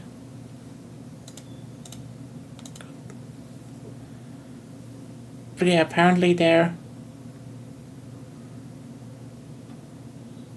I love how everybody does the one thing you're not supposed to do in a tornado. You're supposed to get away from the windows. Everybody immediately goes to the windows. Let me just put it like this: we maybe have an unhealthy trust in our windows. They're like 3 layers thick here. Oh yeah, no, we all do the exact same shit. It's like tornado goes outside with camera. Yeah, but it's still brutal. Like I think what we saw what I think is pretty important to see from the one on the video you showed is that like you do not know where it happens. Like it literally formed over the buildings. Oh yep, that's okay. Oh, there goes the roof. Yeah, so we've got. So we can we can look at the NOAA scale here. I'm gonna drop this in the Discord. German glazing is the best in the world. Yeah. Oh, there we go. God damn it! You're turning this into a weather thing again. All the time. We were almost talking about TTRPGs and politics, but now it's weather. We're gonna hard pivot back into politics because we're gonna talk about the incredibly we're basically back in McCarthyism, guys. I think we are fully McCarthified. Yeah, like minor damage, shingles blown off, or parts of a roof peeled off. But you also have shit shingles. Our shingles last long. Sorry. That's why I want like comparisons. Like it's like build lots of test houses where tornadoes frequently form, so that we can actually compare how much better or worse are they even. One of straw, one of sticks, and one of brick. Yeah, exactly. And then a wolf There's comes. Then we can find. There's actually there's an entire subsection of tornado pedantry where people like to argue is this should this tornado have been an EF5 or an EF3? Those people. There was a tornado that was downgraded a couple of years ago, a historic tornado that was downgraded from an EF4 to an EF3 because it hit somewhere in West Virginia, I think. Where the initial assessment was an EF4 because of the substantial damage it did to this neighborhood. Like this is one of these tornadoes that like took houses off of their foundations. Like it completely like slabbed houses. Like the only thing that was left was just like concrete slabs. And so when they brought in, the engineers to assess the damage, the engineers were like, well, we don't think this was actually an EF4 because the houses in this area were like poorly constructed. And, we think that, a windstorm could have probably slabbed these houses. So we recommend downgrading this tornado to an EF3. So they do account for factors like that. Like they definitely do account for like the structural integrity of the buildings in question. So like, by the way, this has been the subject of much pedantry online. That's a picture of the after of the inner city of the town that got hit with that, where we saw the video. Holy shit.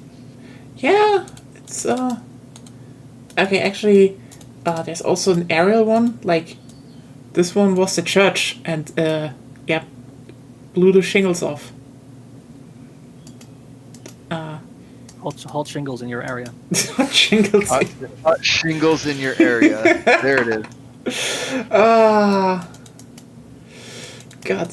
But yeah, I mean tornadoes are like, I mean, we have the quote-unquote luxury that, most of our tornadoes are EF0 or 1, but, we're also living in very, very, like, German houses are just, there is this joke, of like, punches American wall, boom, I have a hole now, oh shit, what did I do to you? German walls, yeah, fucker, I broke your hand, you want to try again?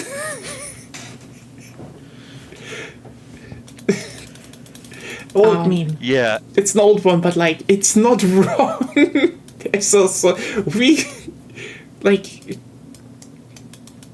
but I for example I did see one when I was like at my grandparents once, and like that was like interesting.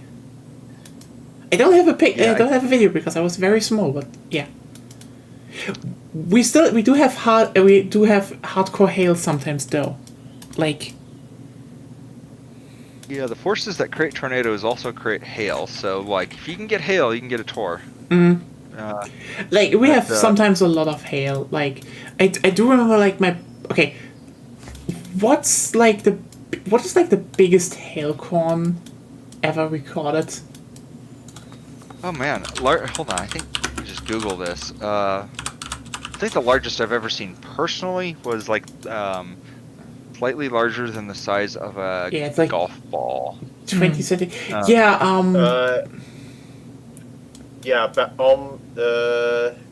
largest one recorded was in South Dakota in 2010. It measured 8 inches in diameter, 18.6 inches in circumference, and weighed about 2 pounds. That's like... That's not a hailstone. That's a fucking comet. Yeah, I totally get that because like again, 8 inches is 20 centimeters, and 18 inches is 45 centimeters. Well, a little over 45. Mm-hmm.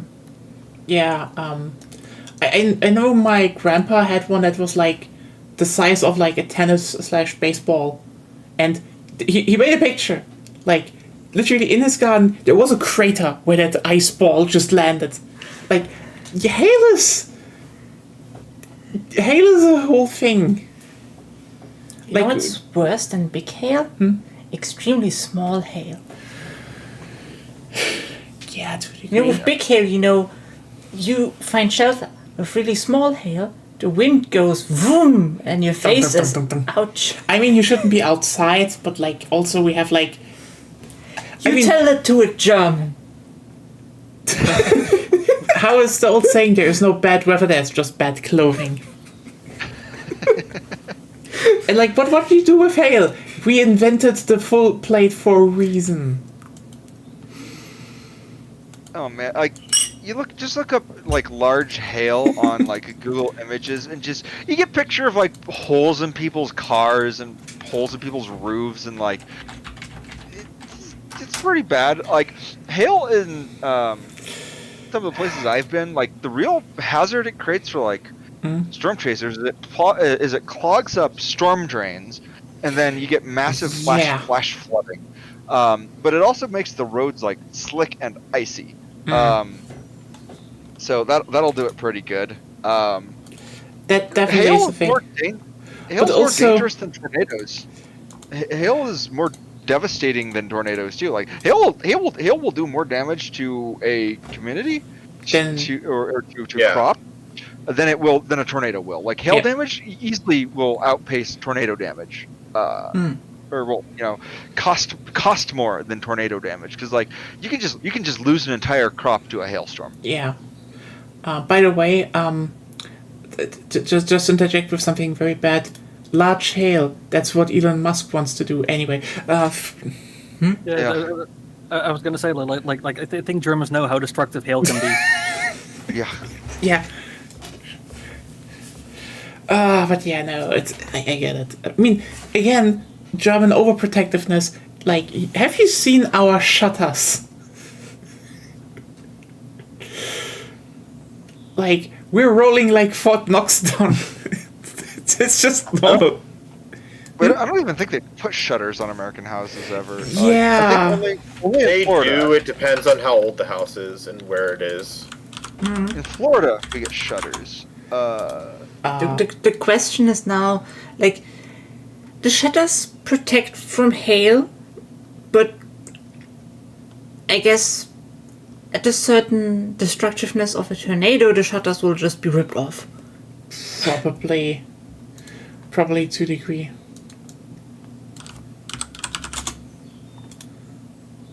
The question, It's a really cool photo. the question is just when is that point reached? Oh damn, that's That's that a is cool photo. that's pretty cool indeed. Yeah. Yeah, I'm hoping I get to. Yeah, so I mentioned this. I'm getting paid by a certain company to go do some photography. The end of next week is going to be wild for me. We got a forecast that looks like I'm going to be out in Oklahoma and Kansas and Texas and Wow. Missouri for 4 days. So it's going to be a road trip at the end of the week. Good. Hopefully, I will get good photography. Good luck with it. Is it the Chinese one again? Yeah, it's the same company. They're paying me some coin. By the to way, go and do this one. just want to point out, those are the shutters you will find on German homes. I'm not even joking when we say we fucking Fort Knox our house up. That's not a shutter. That's just those are just like the roller gates they use in malls to get thieves Yeah, out. Like, we have that on every single window, like my parents have them automated. Like, there's a certain time of day, and then the house like, and they just shutter. so it's just like you guys are just preparing for the purge then. Like, it's just some purge. No, shit. that is. You know what? Germany is a lot safer to be in. We just do that because It's just the you guys are just getting ready for the purge. That's what I'm seeing here. It's just cool to have a What fortified better, home. what better shutters to keep out the Fourth Reich? Yeah. mean, Speaking of the Fourth Reich. That's German prepping for you. Yeah. Yeah. I think that's just a childhood thing. Like, everyone likes their own fort building, you know? yeah. I mean, it's kind of funny to think about because, like, I will always say people like I've seen a bunch of people being like, oh hey, maybe I want to, especially since recent times shit got worse, like me, or maybe moving to Germany because like it's not as bad here because like nowhere it's really good in the world. It's just really here. Let's pick your poison, and I'd just be like, be aware. It might be better for you, especially depending on where you move. Like, there are some parts on even rural parts where people are very nice and progressive and you will not have any problems. But you will have a culture shock.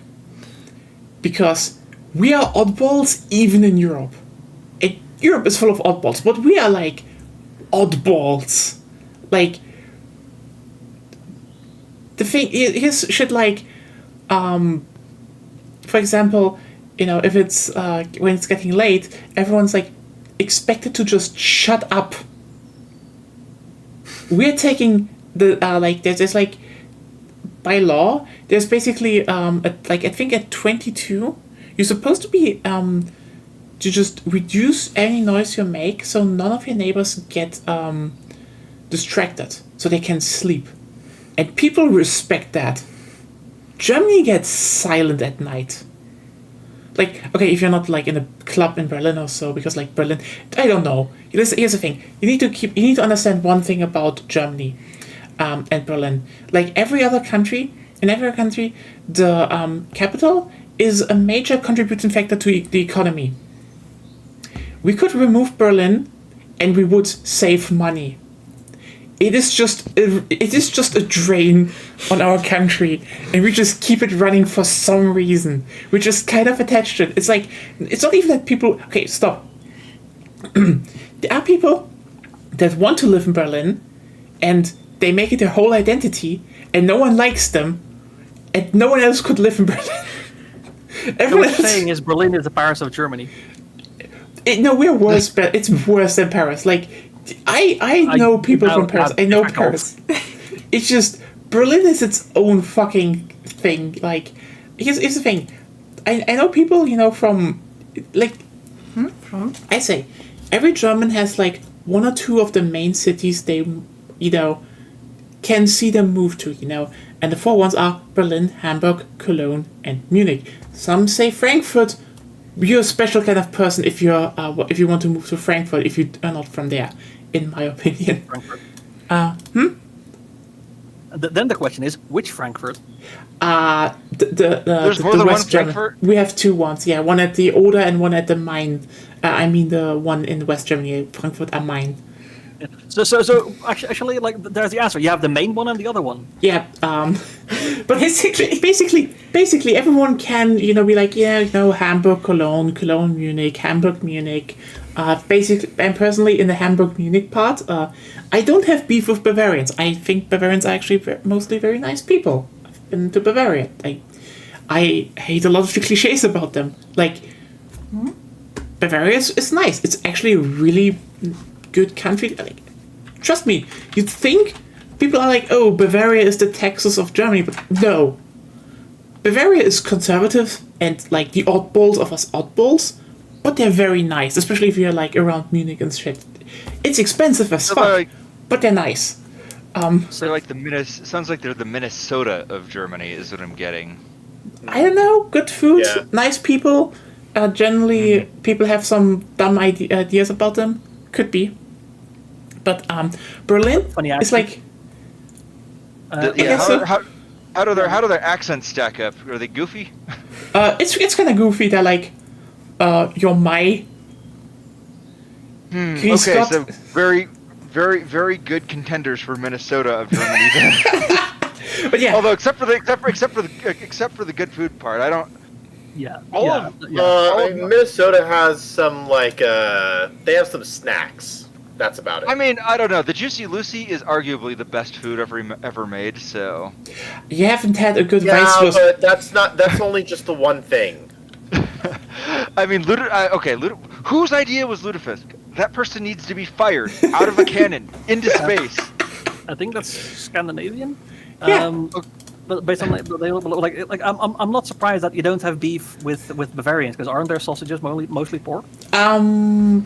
I think so. Yeah. The white ones are pork. I mean, they're a bit different as well because first of all, they are boiled instead of they're kind of simmered. Instead of grilled or fried like most of them are. But the thing is, this is the traditional breakfast of Bavaria is you have a few of those white sausages like Weisswürste, and you have sweet mustard. And usually a pretzel and a beer. If you had that breakfast, you're like, okay, those people understand living.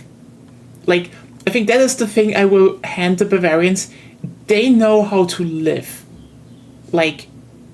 Especially if you actually go to a Bavarian beer garden, you're like, oh yeah, they know how to live, especially during the summer. It's like, it's a very unique thing. As opposed to Germans who, know I how mean, to die. it depends. It depends on the region. Like, the North Germans also know how to live, but they just live differently.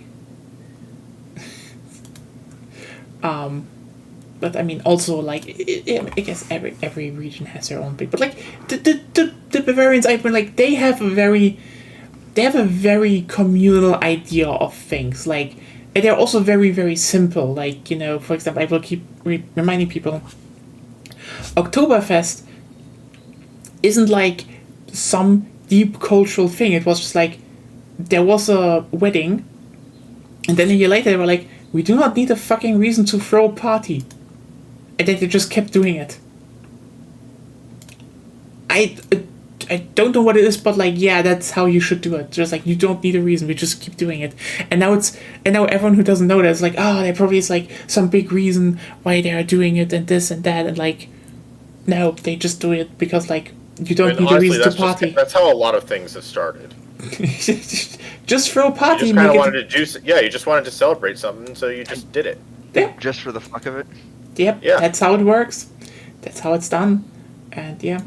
I mean, again, I would say other regions are similar. Like, for example, if you go more to the Mosel region, there's excellent wine there with excellent food. Like, if you ever wanted to have like a region where you're like, hey, how about a good wine with like really nice weather, but also more hearty food, that's the Mosel region for you. It's just saying. Also in the Elsass you can buy, and there's the best Flammkuchen. Flammkuchen is just amazing. But yeah, I will always say, you move to Germany, you have a culture shock, and like, you need to really decide if you want to be a Berlin person, because Berlin is just, I don't know. It sounds like if you move to the U.S., if a European moves to the U.S., and you have to decide if you want to be New York or not. It definitely is kind of the same. Like, Berlin is like, Berlin has New York vibes, just like more rancid. I don't hate the town. I've been to Berlin multiple times and like, totally fine town. I just do not want to live there. Period. To be there for a convention, fine. Like, I mean, you've been to Berlin, Zep. Lena, you've been also to Berlin. Yeah. But Yeah, Going that's to New York. That's the funny thing. Like, we were actually in Berlin at the same time, at the same convention. I remember I heard you talking, like, and this like years before I knew you. yeah, So, like, we were like within arm's reach of each other and had no idea. yeah. Like, for anyone who doesn't know, we've both been to ParadoxCon 2019, which was in Berlin, because I can't really go outside of the country for ParadoxCon, even though I would love to go to another one. They're nice, but like, Berlin, that's just that's just a train ride over. I can stay there for like 1 or 2 nights. That's doable. And yeah, I did that. I was there for like 2 nights and then went back, and we didn't know each other back then, so we just missed each other. But like, yeah, that happens. Almost got to play Victorian Secrets. Well,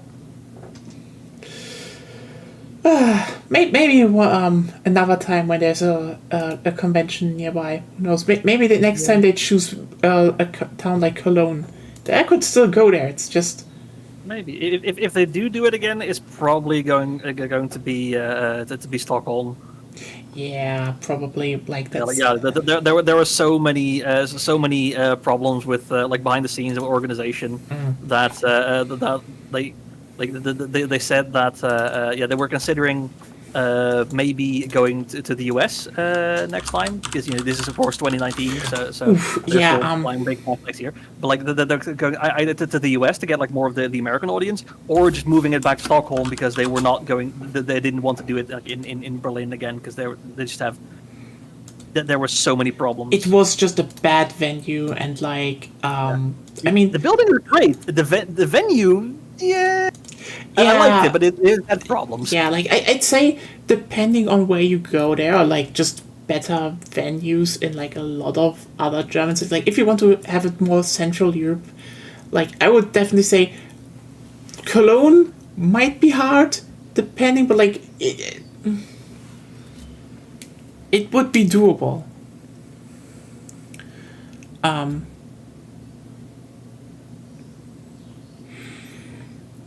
So yeah, I can't. Going to New York in the U.S. is It's an ordeal.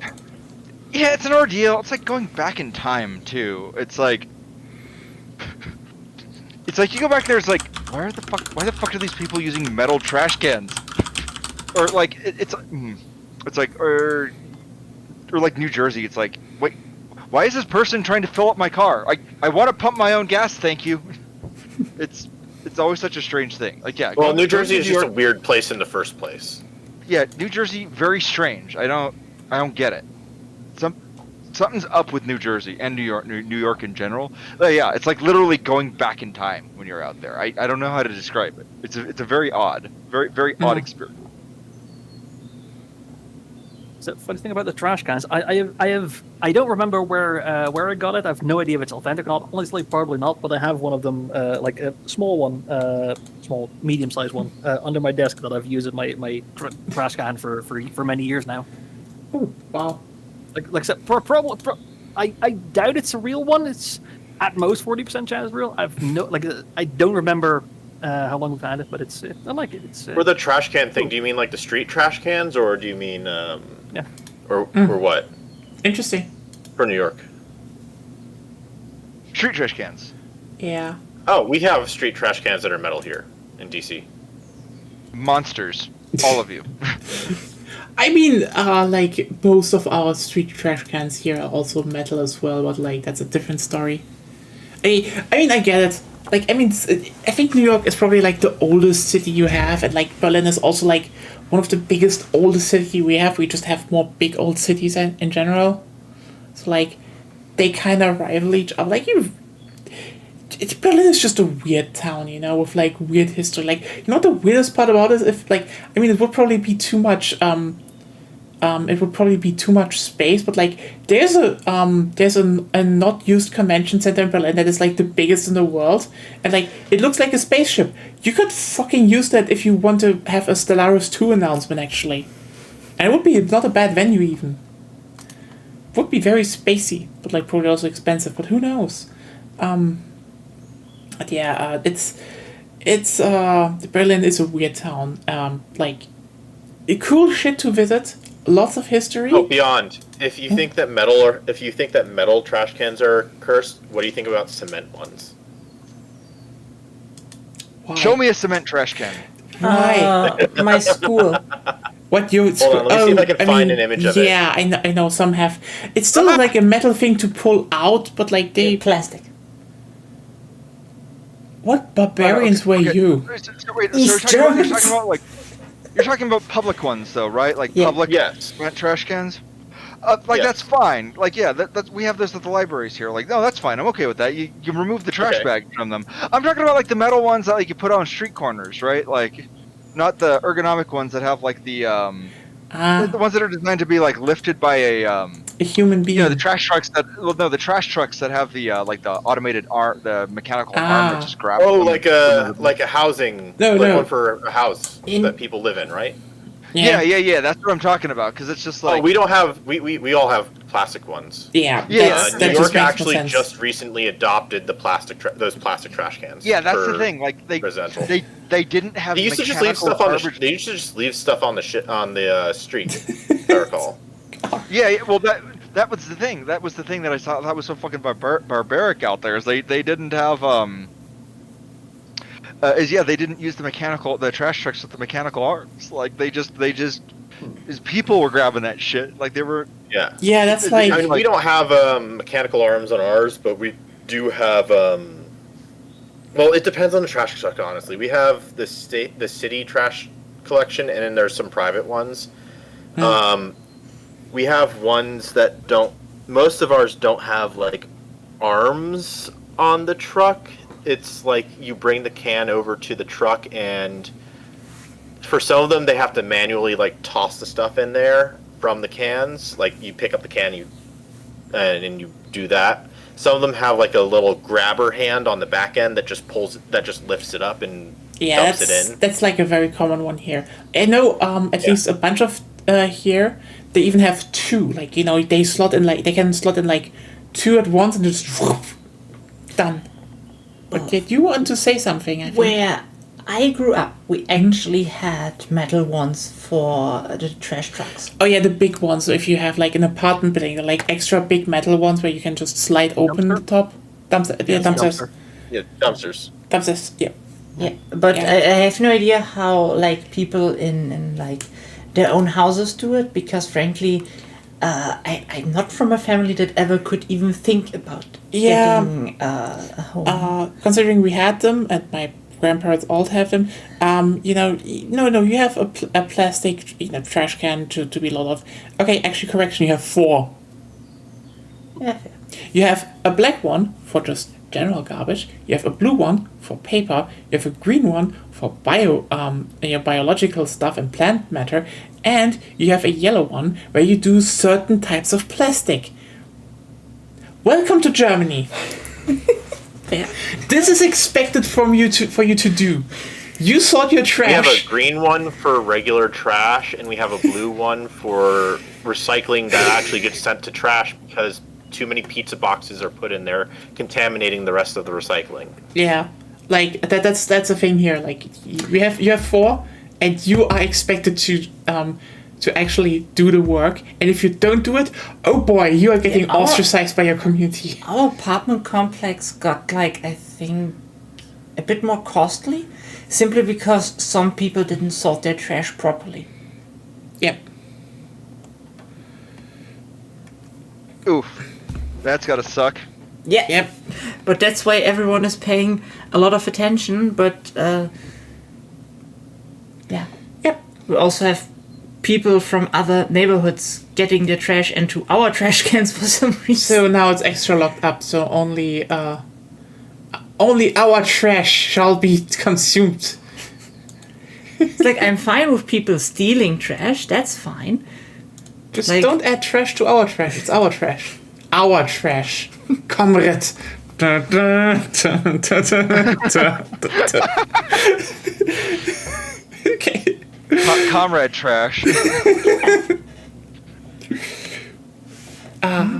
But yeah, Germany has a lot of weird culture shocks, I think, and At least I heard it from like people who moved here. Yeah. That have problems. I mean, they're usually like, that's weird, but also it's one of those where I'm like, either you adapt to them and then you cannot move away. Then you're like, "No, I'm stuck in a German mindset." It's like, yeah,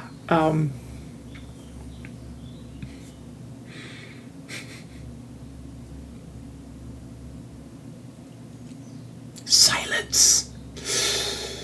Well, the thing I was going to pivot to talking about yeah. was well, this other news. Oh god, it's just, more news just keeps dropping, and none of it's good. None. Tariffs of it is bad. Everything worse. Yeah, Ain't that the everything- case? Yeah, everything's. So I'm gonna just be like.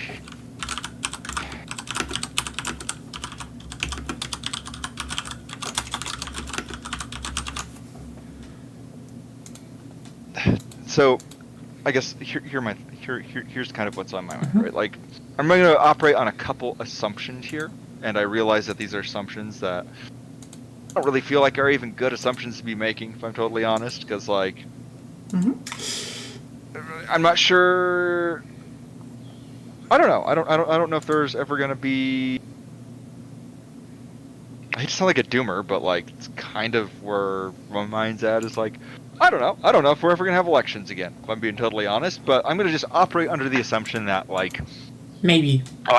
elections happen again, and like a vaguely liberal government ever happens again. Like I'm gonna make that assumption, right? I'm just gonna make that assumption that we get a blue wave and that like we get another like vaguely liberal presidential administration. Don't think that's gonna at this point. It's a toss-up.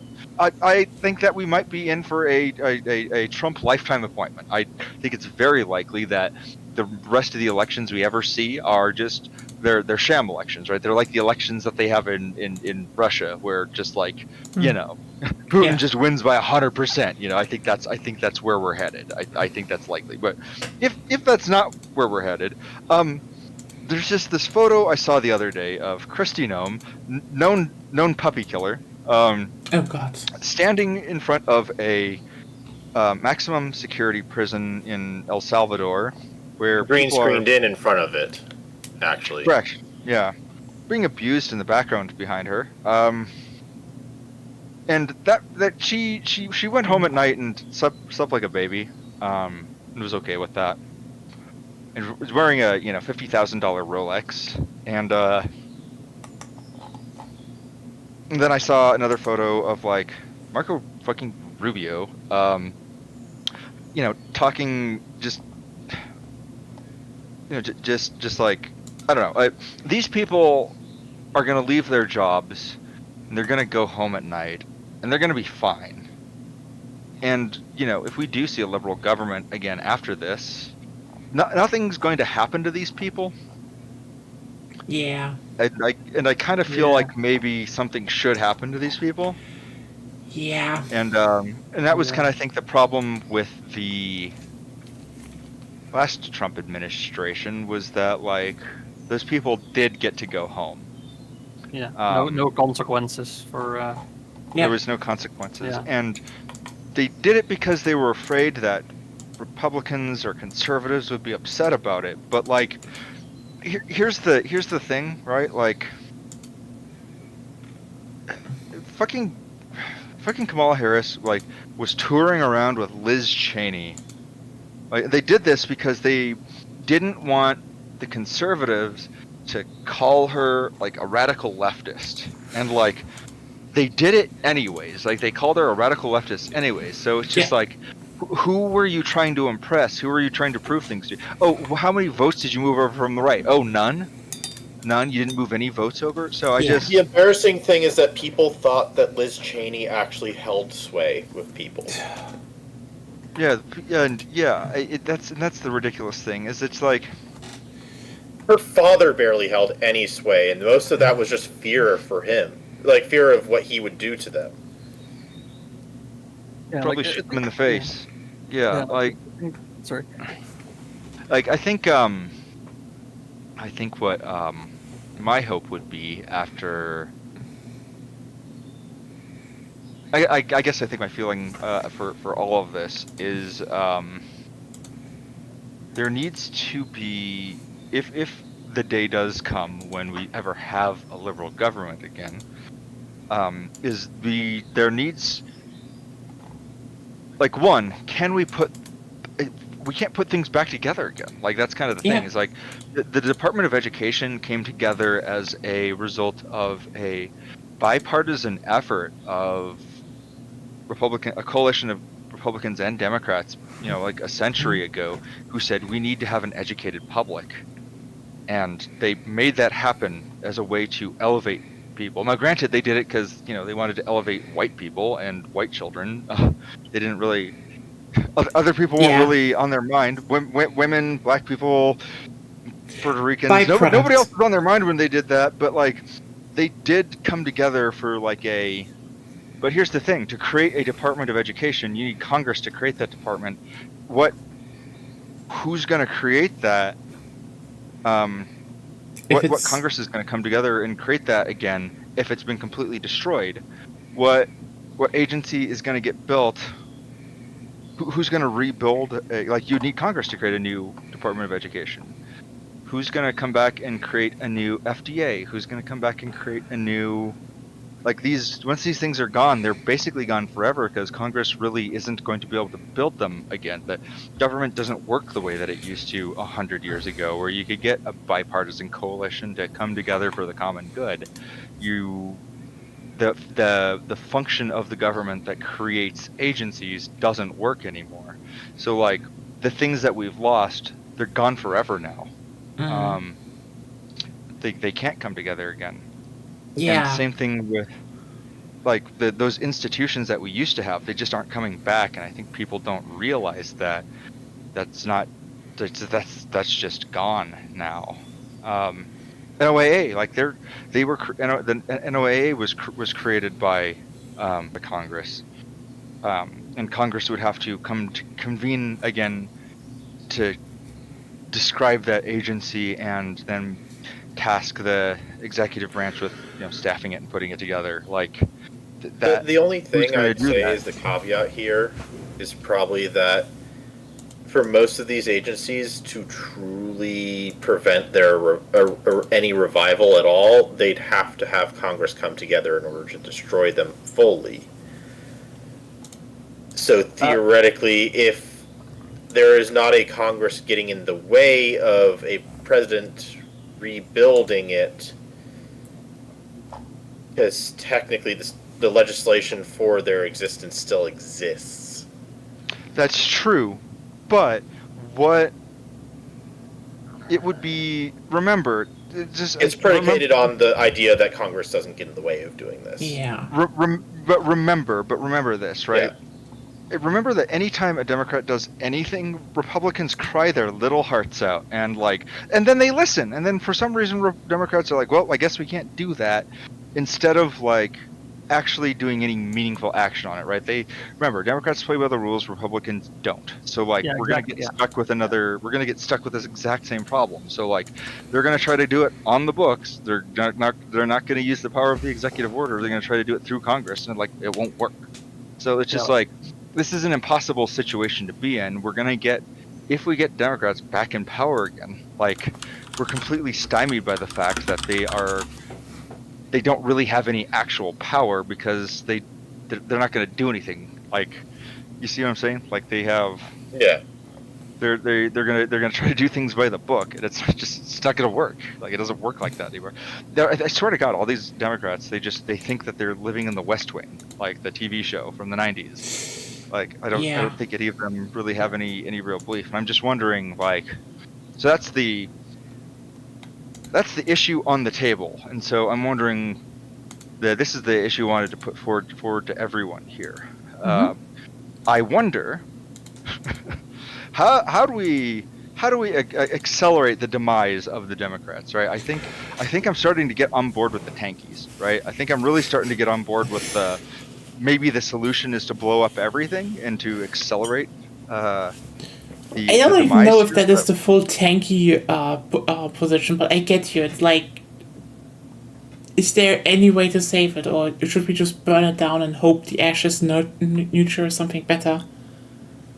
Yeah, because it's here's the thing. I don't really believe that there is any capacity for change here. I think that the next Democrat administration is going to learn nothing. They're going to make the same mistakes, and then whatever comes afterwards is because here's the thing. I don't actually have any kind of faith whatsoever that we're gonna get another Democrat in office. I truly believe that that the Republicans have so profoundly managed to ingrain themselves in the institution of government that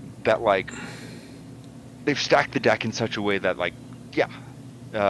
Democrats will never be able to win another election ever again. I don't think it will be possible.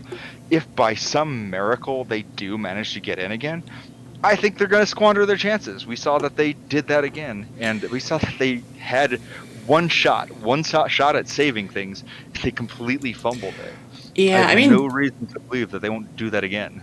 I think there you have to actually. Here's the thing. I'm not saying that what they did was in any way good. It's just I think they just were very, very arrogant in the idea of Trump was so bad that it won't happen again. And they forgot that the whole right-wing book right now is just overwriting shit constantly. Trump was bad. And the first term should have been enough reason to just vote for the other person. And except that's the problem. Yeah. American voters don't vote like that. Yeah, that's the next problem. That's the thing they just never actually thought of. But also, then it's and then they just also stumbled into, they just have a profound inability to understand human beings, I think. The whole thing is oh, this is currently a hot topic issue. Yes, because you the thing is, they think, oh, people are talking about this right now, so we have to talk about that and just move positions, and don't realize that, for example, the whole trans people in sports thing is just being talked about because the Republicans keep bringing it up. They are making it a talking point. Like, the Democrats never ever thought about, oh, should we maybe bring our own topics up? Should we maybe push our own things onto people? Yeah. And, Yeah. like, They literally don't want that divert the technology. discourse. They were always like, no, we need to talk about the things people are talking about, and then just completely ignore that their literal enemy was dictating the discourse. Okay, this is It was the a Democrats- lot of that is like the obsessive need that they have to respond to things and to like cater to their vocal like the people who are vocal towards them, like their constituents that are vocal as that, because it's like they could have gotten away with. I think they could have gotten away with just not addressing the subject and just talking about like what actually matters to conservatives or people who may be on the fence or people who aren't really involved or related to these subjects. Because ultimately, these people just want to go about their lives. Everyone does, and trying to like punch back on the hot topic that whatever Republican is talking about. It just doesn't make sense. Yeah, the jingling. The thing is, the jingling key. So here's the problem with that, and that's kind of. So it's jingling keys, right? Yeah.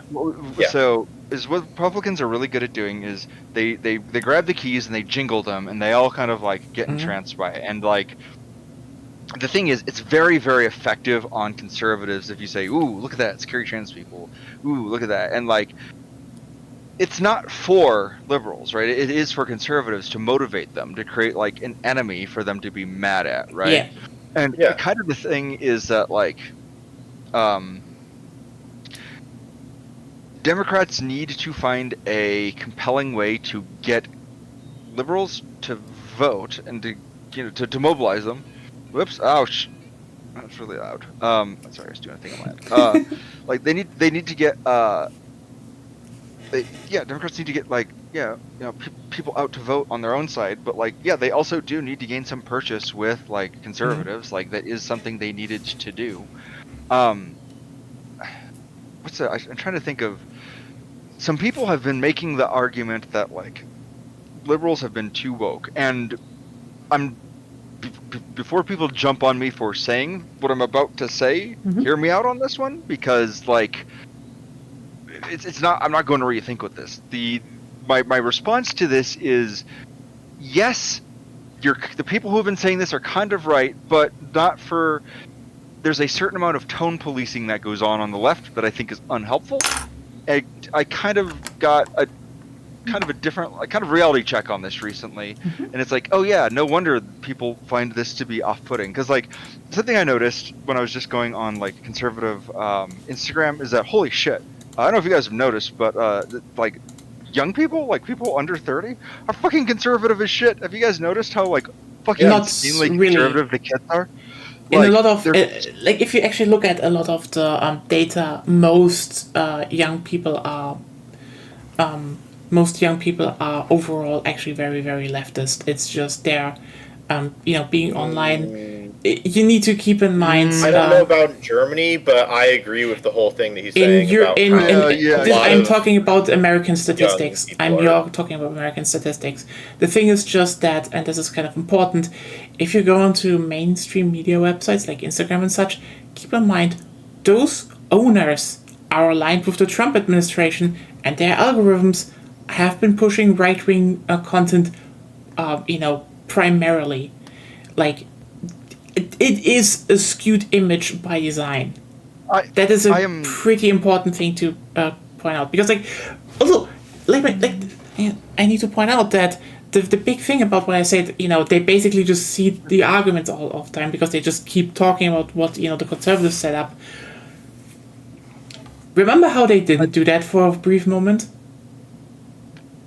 I think you misunderstood kind of what I mean by this. What I'm not saying is that I'm not trying to say that like the kids are, as a like percentage, are more conservative. What I mean is that the conservative values that they hold are extreme in comparison to like the millennial. Okay, so like the millennial conservatives that I know, like people who are my age that are conservatives, are like more moderate.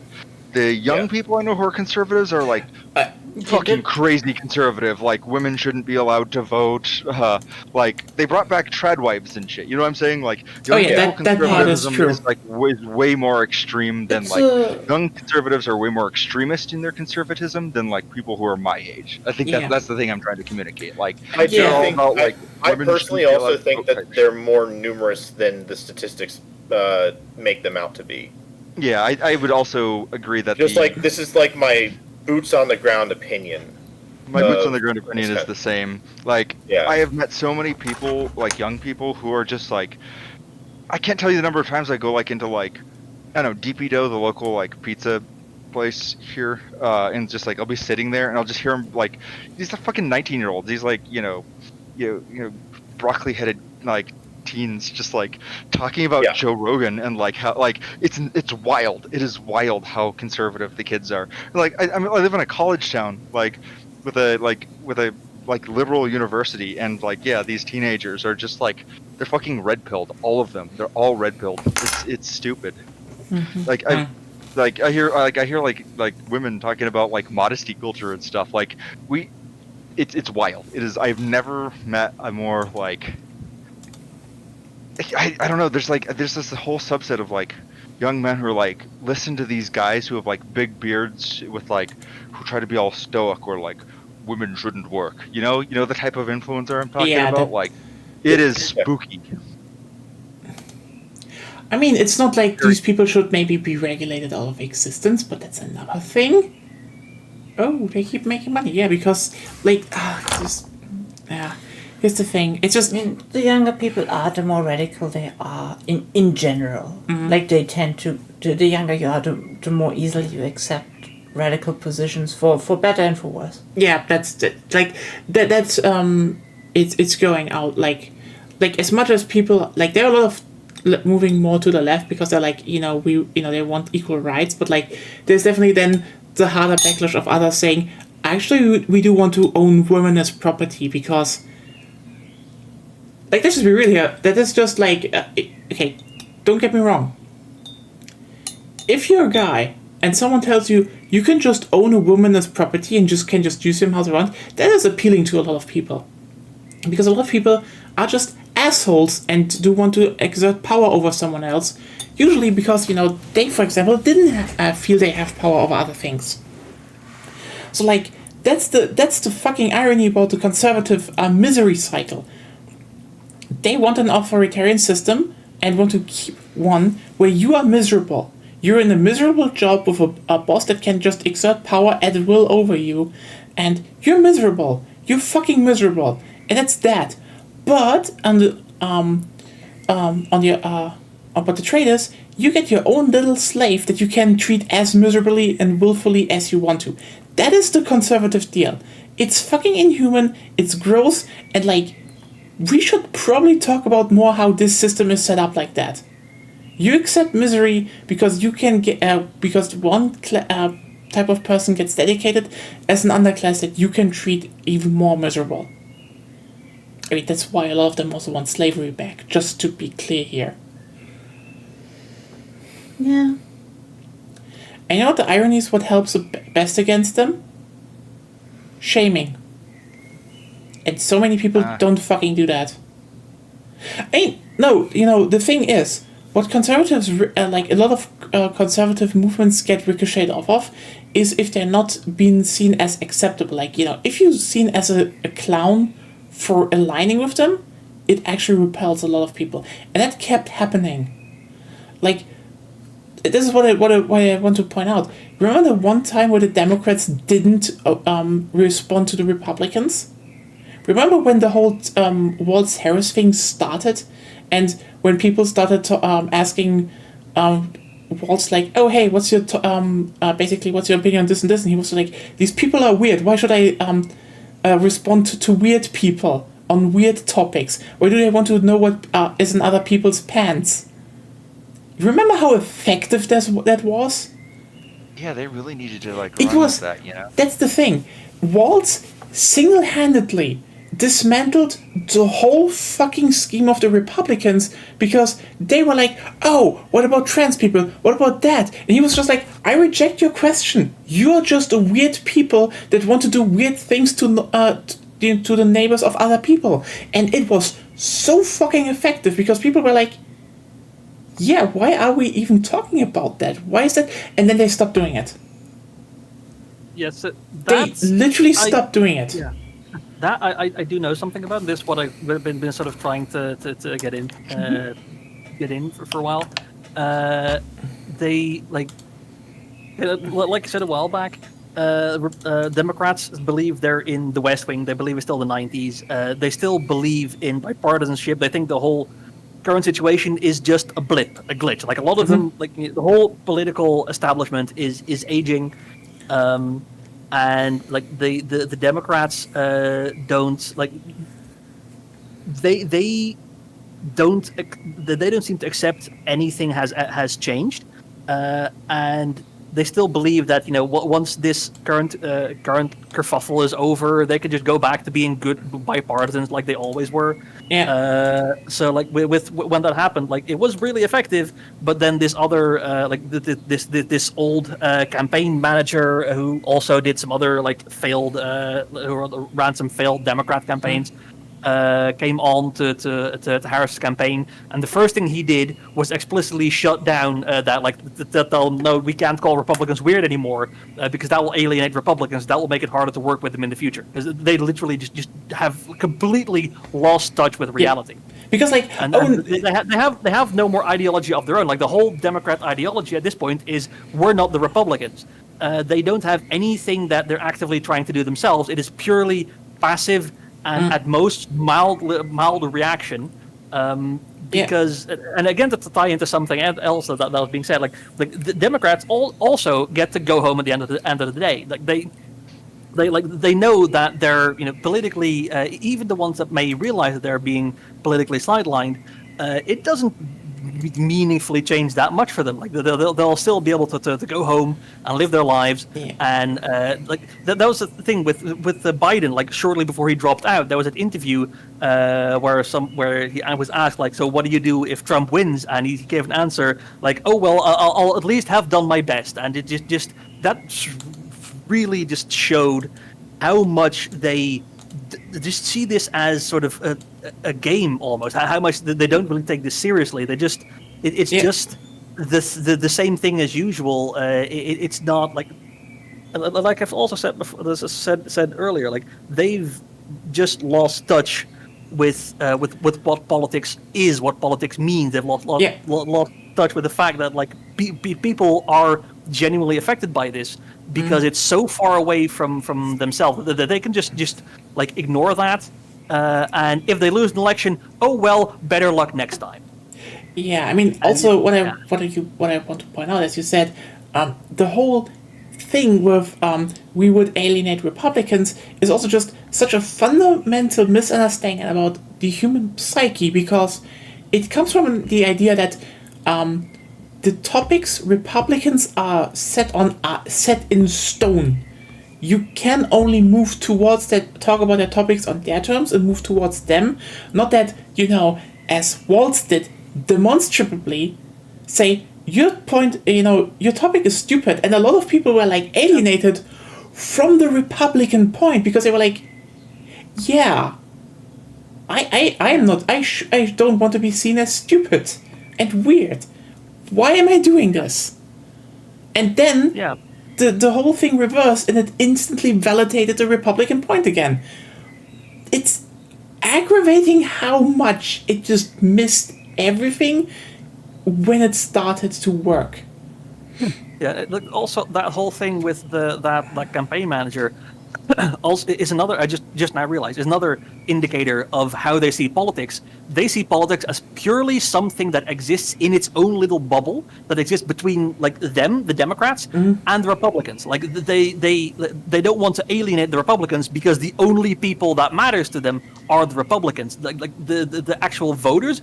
They don't give a shit. Like they don't matter. They're just not even on the radar. But if they alienate the Republicans, those are the people that they still believe they can work together in the future. That they have to work together with in the future. So we can't because they believe that the liberal voters are already in their pockets for good. Yeah. So they don't have to do anything. Entirely wrong. Yeah, it isn't, but like it's like, that also again goes into the whole like they don't have any more ideology. They just let the Republicans build ideology, and then they go like, "Hey, we're not those guys. Vote for us." And it works. Like clearly, it doesn't win them an election, but there are, like I said, there are tons of people who will always vote Democrat either because they are Democrats, lifelong Democrats, or because they don't want Republicans, or just because they kind of have no choice. Or because it's the political machine is a blue state is going to be a blue state is going to be a blue state, so they don't have to care about the like trying to appeal to voters. They think the only people that they have to care about interacting with is the guys on the other side of the aisle. Like that's what's important to them. That's who they care about. That's what they care about. Everything else doesn't even exist. Like it doesn't even register. Yeah, and also a big thing I want to point out is that Walz's position was inherently scary to them. And on a note here, Democrats' idea of government is you react to situations coming up. Their whole plan on how they deal with politics, during campaigning, but also during everything else is. Something happens, you react to that. This isn't like totally wrong. Like sometimes you just can't, you can't just foresee things like COVID, for example, and then you need to react to something. And some of those decisions they did were correct. Like for example, the economy is down. Maybe give people money, then they can buy shit, and the economy gets stimulated a bit again. Wasn't like the worst idea. Also, for example, Amtrak is in shambles, people want trains, maybe we should do more trains then. Also, not bad. But if you look at the Biden years, Biden reacted to things that were either already a problem or were brought up. He never formed politics. Exactly, yeah. Walz, in the moment he said these people are weird, made a step from reacting to forming a position. Because here's the thing, saying these people are weird and saying these people are destructive and these people will ruin the country, which he is correct. And by the way, he's the only one who's currently saying we fucked up and we should own that. We should own the fuck up that we are partially responsible for Trump being in office, which is like not a lot of people would say that, and he's still saying that. But the thing is, he took a position, and what a lot of Democrats were scared of is because reacting to things is safe. You can say you reacted right or wrong, but you didn't do things on your own. It's the safest type of politics you can run. And the problem was, the moment Walz said they are weird, he took a position. And the position was, these people are destructive, these people destroyed a lot, and there should be consequences.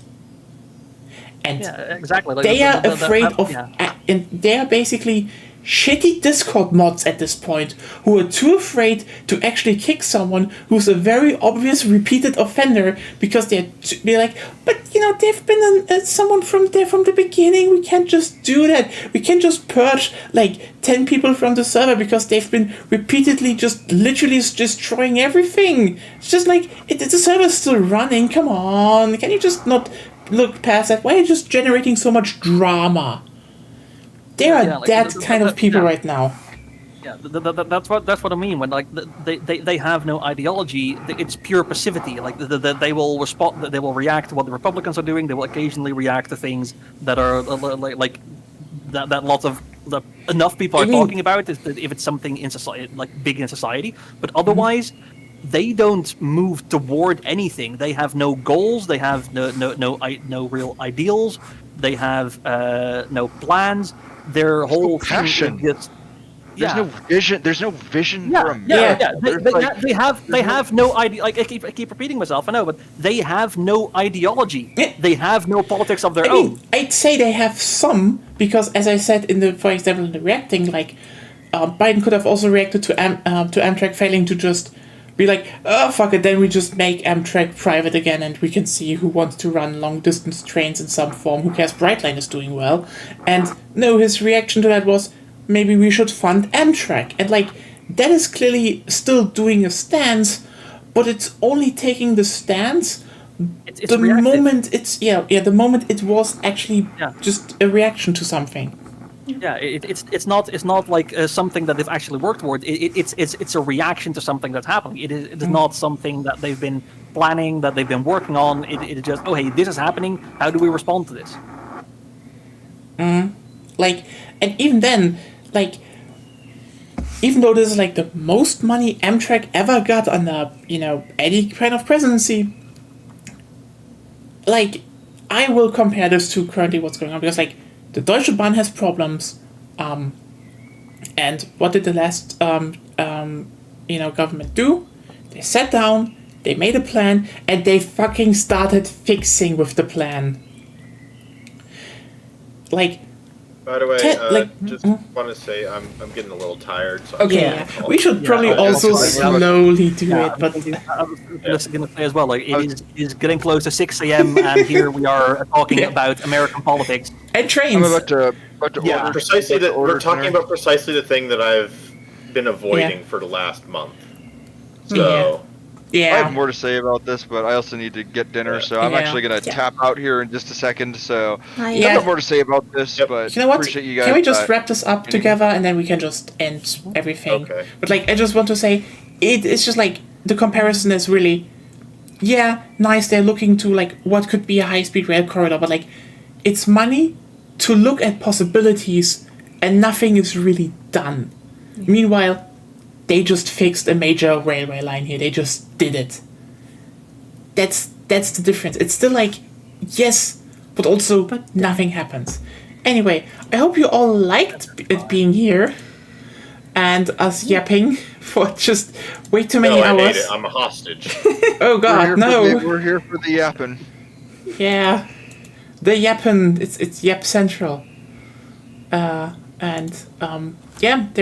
ending on a nice tornado picture, I guess. But Yap you know what? Central. That's the name of the podcast. That's what's up. I mean, you Yap know what? Central. That's not a bad thing. We end on puppy picture because it's very popular in China right now. Gotta pay the pet tariff. You know what? I will upload that as Yep Central. I thank you for that. Anyway, thanks everyone for tuning in. Thanks everyone who stayed with us. You're the real ones. And see you all like around in Sunday. on Sunday. Yeah, Sunday, Castlevania time. Come there. And see you around next Friday. Bye. Bye. Thanks everyone, guys. Bye. Have a good weekend. Bye.